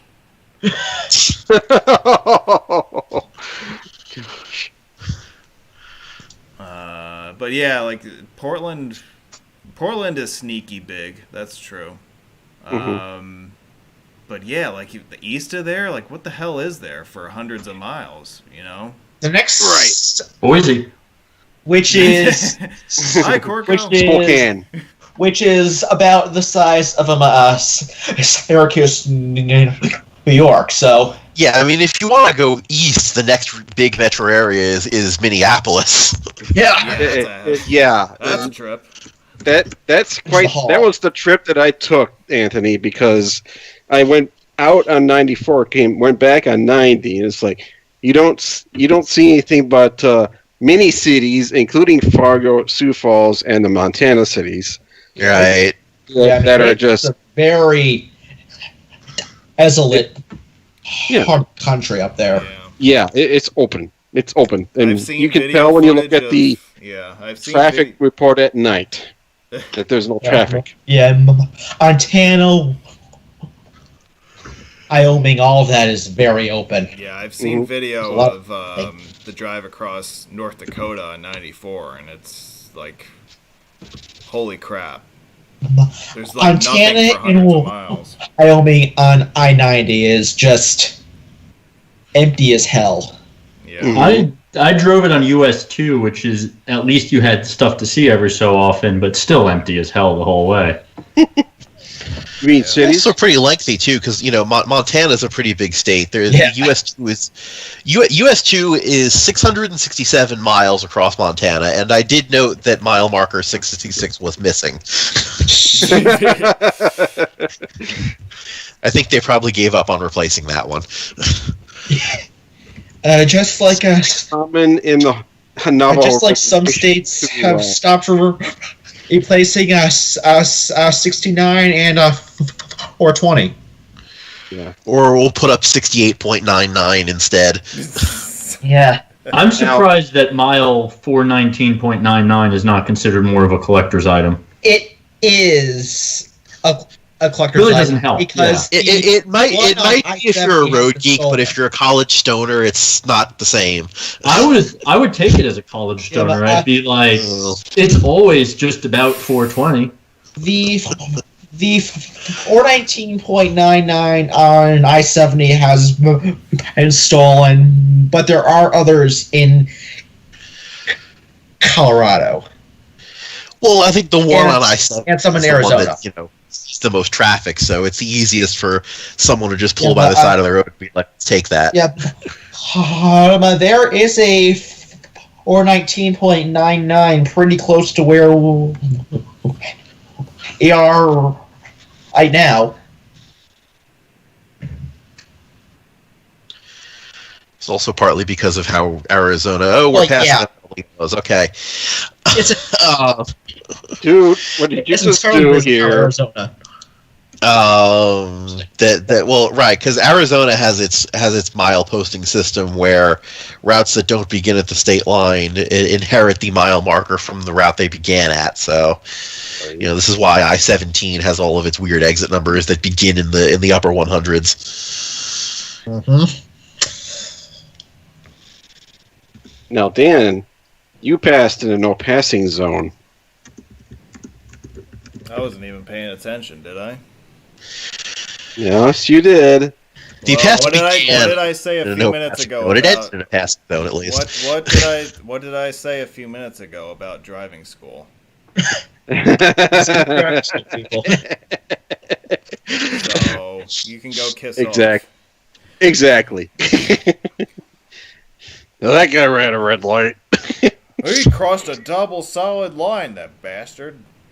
Yeah, just wait until that Lincoln Tunnel video comes out. Exactly. Uh-oh. Now I want to If call. you have a problem, if you have a wait, problem, there's a difference between this and Lincoln Tunnel. The Lincoln Yeah. Tunnel is New York driving. Well, I am the real crazy New York driver. Exactly. So. This and is if you New York have a driving. problem Now I with how do. he drives, yeah, who can do us all a favor and F off? I didn't say I did. Okay, Yeah, why don't Tom you- from why don't Ohio. Yeah, why don't you- I do want. No, well, this is the thing too. Is right. See, on this road, there is enough traffic that you can't just do this. So there are other roads. Right? I remember actually doing this on US 6 in Nevada, where I literally drove in the middle of the road for a significant length because you could. There's nobody coming the other way, and I got better pictures that way. Yeah, I want to call your attention to one thing here. I'm going to utilize the mouse here. I'm going to put it over here on the left side of the screen. Coming into view for the first time, and you're going to watch it over the next few dozen miles here, is Humphreys Peak, which is the highest point in the state of Arizona. You can see it on screen now over on the left. We are about 100 miles away from it, but it is still easily the most prominent thing on the horizon. Humphreys Peak is the highest point in the state of Arizona. It's got an elevation of somewhere north of 12,000 feet. And it is, for those of you who have ever been to Flagstaff, it is basically, the town there basically sits at the foot of the mountain. Which is a extinct volcano. It is, yeah. And so that's what you're seeing off in the distance is Humphreys Peak, about 100 miles distant. It's a long ways off. Yeah, Yeah, on a clear that's also day, part of on a why- clear day, you can see 100 miles out here. Because Now, to choose between one or the other, would you choose one mountain in the distance or the Front Range in the distance on I-70 or 76?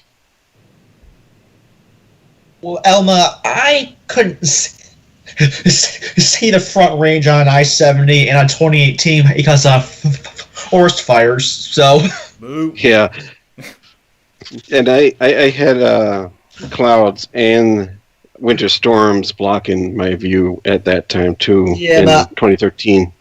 yeah, but in 2019, I saw it pretty far out on US 50, but Mhm. but. But 2018, if you guys don't remember, was a pretty bad fire year in the western United States. So most of my views were obstructed. Yep. Yeah. Sans obstruction, though, yeah, you can see the mountains from pretty far away. Yeah. Yeah, on the you high could prairie. be able to see. I've got my mouse cursor over Humphreys so that you can track it. Continue following the old volcano, which is also part of why Flagstaff, is not that hot. And also, there's a lot of trees in that area. Again, it's just elevation. Yeah, Yeah, but Flagstaff it's is about 7,000 feet. like 8,000 feet. So I mean, it's Yeah, once you get on 180 going west out of Flagstaff, you climb over 8,000. Which I believe is the new highest elevation I've ever driven at, is somewhere north of 8,000 feet on US 180. That's it, huh? That's it. Oh, you got to do Trail Ridge Road sometime then. Yeah, you guys got to give me your recommendations for new high points to drive. They got to be north of 8,000 feet. Trail Ridge Road is the highest you can drive in North America and continue driving through without having to turn around. yeah. I would say a few high drives that I would recommend are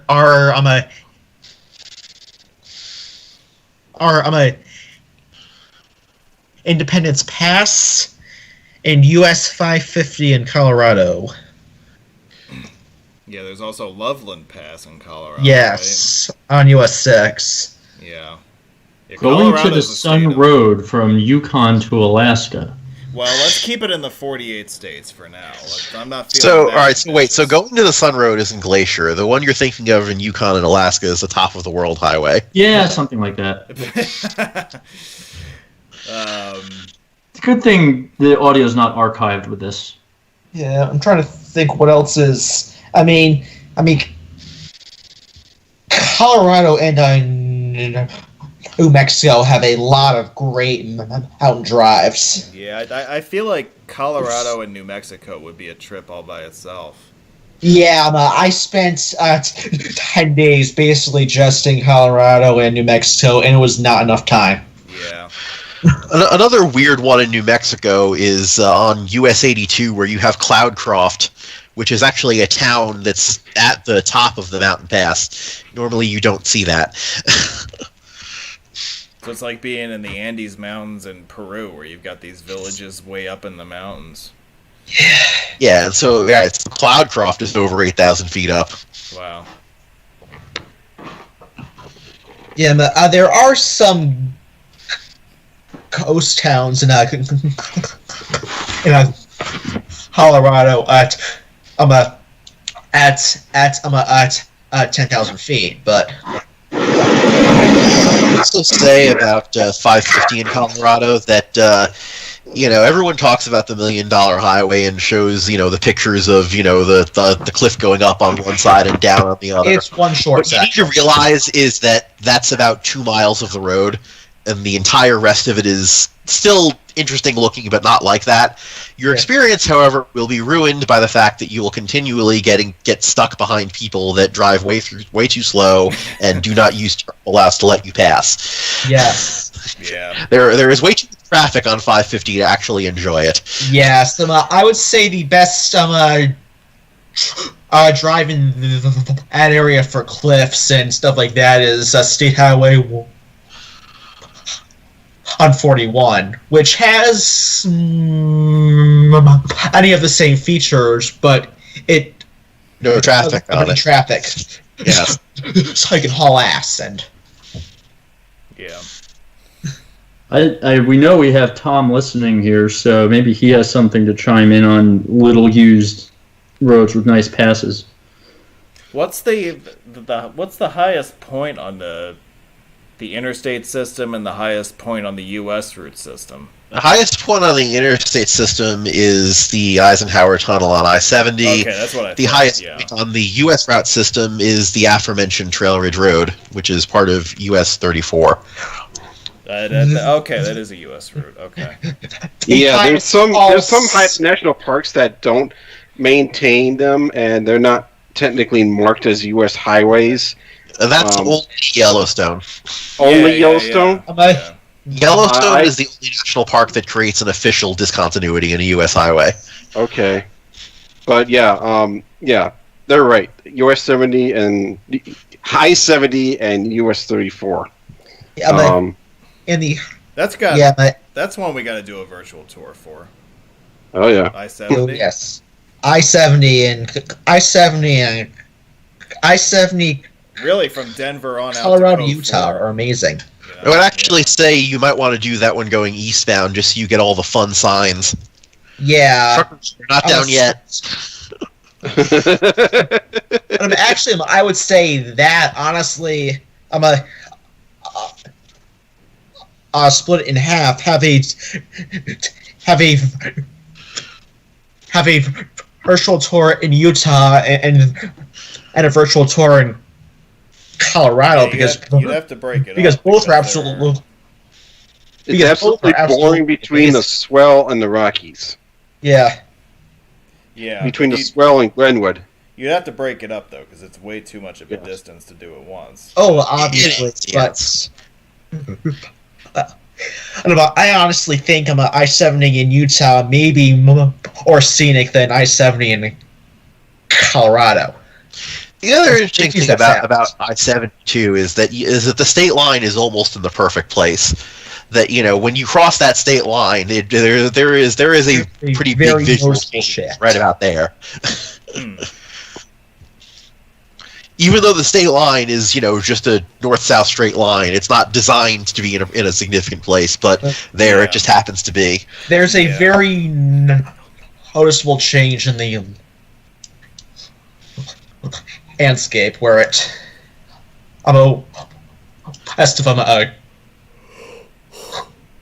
Grand Junction. And also the last town in Colorado of Rita. Yes.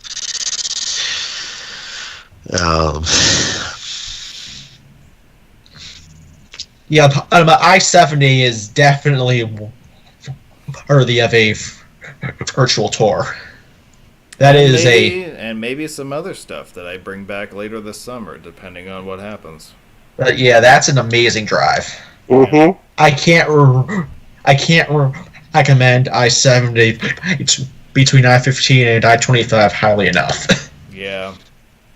Yeah, that was a section of interstate highway that almost didn't exist. It was not in the original plan. Yeah, Colorado lobbied to have it added.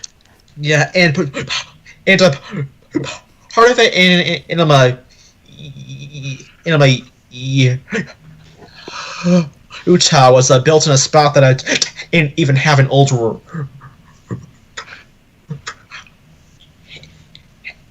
highway close by. So.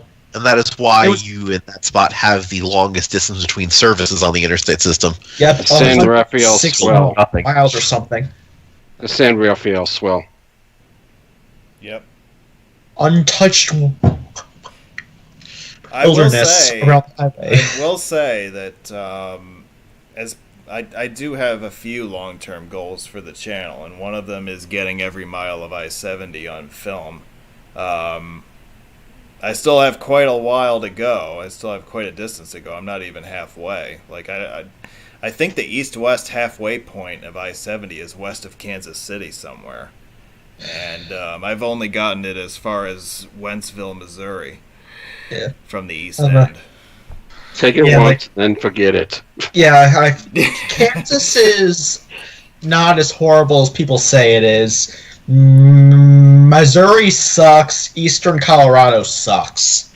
Yeah. See, I don't know. I like Kansas. I even like Eastern Colorado, just for the fun of trolling people and saying, look, here's a picture of beautiful Colorado. I love that about it. That well, especially since the funny thing about this too, that you get the experience, driving west, is that eastern Kansas, most of Kansas, is not dead flat. The terrain still undulates somewhat. Yeah. So I think it's just kind of funny how the majority of Kansas does not look like what most people think in their heads Kansas looks like. However, exactly about a third of Colorado looks like what people think Kansas looks like. Yeah, but I would argue that more of Colorado looks like everyone's expectation of Kansas than you actually have in absolutely Kansas itself. Absolutely, yes. Well, Meanwhile, I-80 in Nebraska looks worse than all of it. Yeah. I-80, straight and flat. See, the thing is, I don't mind the straight and flat. I mind the scenes like in Missouri where there's trees and hills, and it's somehow like a less interesting version of where I live. Like I have trees and hills here, and don't see anything. Missouri is one of the. Missouri, I will assert, is St. Louis, Kansas City, and then a lot of absolutely uninteresting stuff in between. Indiana and Illinois, in my opinion, are pretty similar, as is Indiana and Illinois are more interesting than Missouri. I beg to differ on Illinois part. Because at least it's flat and open. That's interesting. From my perspective, anyway. All right. At Okay. least in Pop quiz. What is so bad about Missouri's I-70? traffic and lack of scenery. Yes, exactly that. Yeah, the US 66 it needs 6 lanes. 544 corridor. That needs the entire thing needs 6 lanes. It was horrendous, and I drove it on a Tuesday horrendous morning in 2018. Yeah. I drove it in 2018 myself, and I really did notice the problems there. And it's like driving it for the first and only time, I really didn't care. Yeah, I mean, but that was something I very quickly thought never again. Mm-hmm. Also, strike up the brass. We're in Tuba City. Tuba City. Tuba City. Yeah, but at least and we have entered. I mean, and we have left the area of daylight savings time for a very brief duration because we are now in a Hopi reservation. Yeah, that is true. And I did spend the night here, one night. And if Was you're it loud? Huh? Was it loud with all the tubas? No, they must have a noise ban in place at night or whatever. But one final note on I-70. We're talking about all the states that it goes through, and I mean, at least in 70 is pretty monotonous, I would say, like east of St. Louis. But at least in Indiana, you have Indianapolis. In Ohio, you have Columbus. In Pennsylvania, you have Breezewood. Yeah. In Pennsylvania, you have Illinois, what do white you really knuckle driving. Well, what do you have in Illinois? Like East St. Louis? I mean, there's really nothing. There's really nothing to see in Illinois. Effingham. Effingham. I was going to say, in Pennsylvania, you got white knuckle driving. Yeah, you have cattle chutes and 55-mile-an-hour speed limits and stops on ramps. Ramp stops. Or is is cattle that guards, cattle chutes? Is that section down by south of Pittsburgh still 45? Isn't there a section down there that's 45, or am I forgetting? It's all 55, but 55? There are ramp stops and yeah. The nasty section is the section south of Breezewood to the Maryland line, which is all 55, should not be 55, but is patrolled and forced at 55. Yep. So politically set at 55. Yep. Yup. And all of a sudden, And let's that hit was the- and that was Tuba City, There- Arizona. Everyone. Yep. You know, I'm a blink and you miss it. That's right. Hmm. What was there? But like, you'll hear it. Oh, you'll hear it. Yeah. All right, so we're- now where are we advertising McDonald's? We still have Page here. well, there's And Page, and and Cab. All right. it's at least an hour to the next one. Yeah, it's a Whether you Nice, go to Page or to Flagstaff. yeah. You're a pretty decent distance Nine. from. Well, that's right. Yeah, I mean, Kanab is past Page, so you'd go past the Page one to get to that one. I guess it's just, the next two. Or you take 89A. Heading. So, There are two routes to Kanab. That is true. If you took 89A, your next one is up there. that's true, yes. And yes, Casey, Illinois has, I think, 6 or 7 of the world's largest things. The world's largest mailbox, wooden shoes, bird cage, golf tee, and a few other things as well. Well, let me know Australia how has big most they of the are so I rest. can build something bigger. Yeah, please let our resident sculptor know so that he can outdo those guys. I don't think that's going to happen. I don't think it is either, but it sounded nice. Yes. We are getting down to the final few miles of tonight's drive, so if anyone in the live chat has any final matters they wish for us to address, now would be a good time to post them. Yeah, what the heck were we? What were we talking about just now? Oh, McDonald's over in Yes. Page Page. and Kanab, Flagstaff. Utah. Yeah.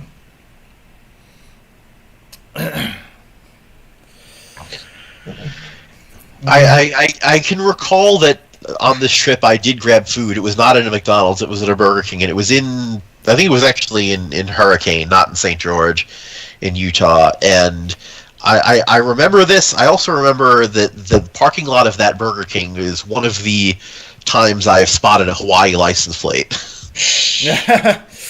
Military. It's like that's not something you forget. I spotted a Hawaii license plate there. I spotted a Hawaii license plate near Fort Drum, New York, which again, military. Which makes sense. And also on I-95 southbound in Maryland Again. last year.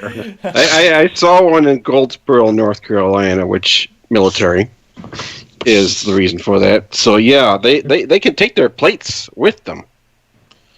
I found a Nunavut license plate in New Jersey. Whoa. All right, that's special. Is All right, you win.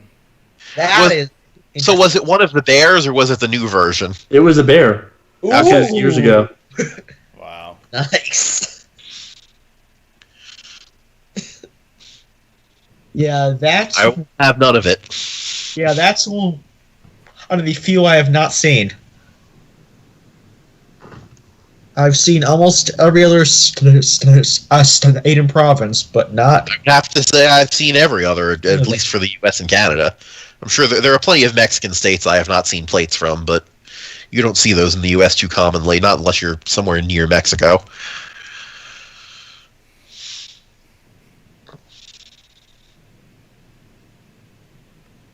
Yeah, I think the furthest from Mexico I've ever seen a Mexican plate, I think, was in Louisiana on I-10. So, to give you an idea.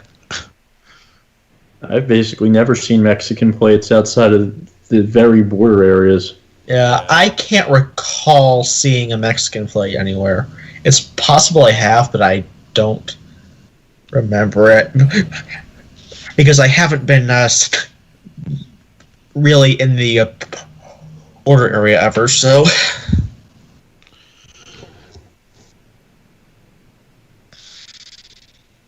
In case anybody is curious, I have my big TV on in the background, and we have another edition of Greatest Games of Fox Sports on tonight.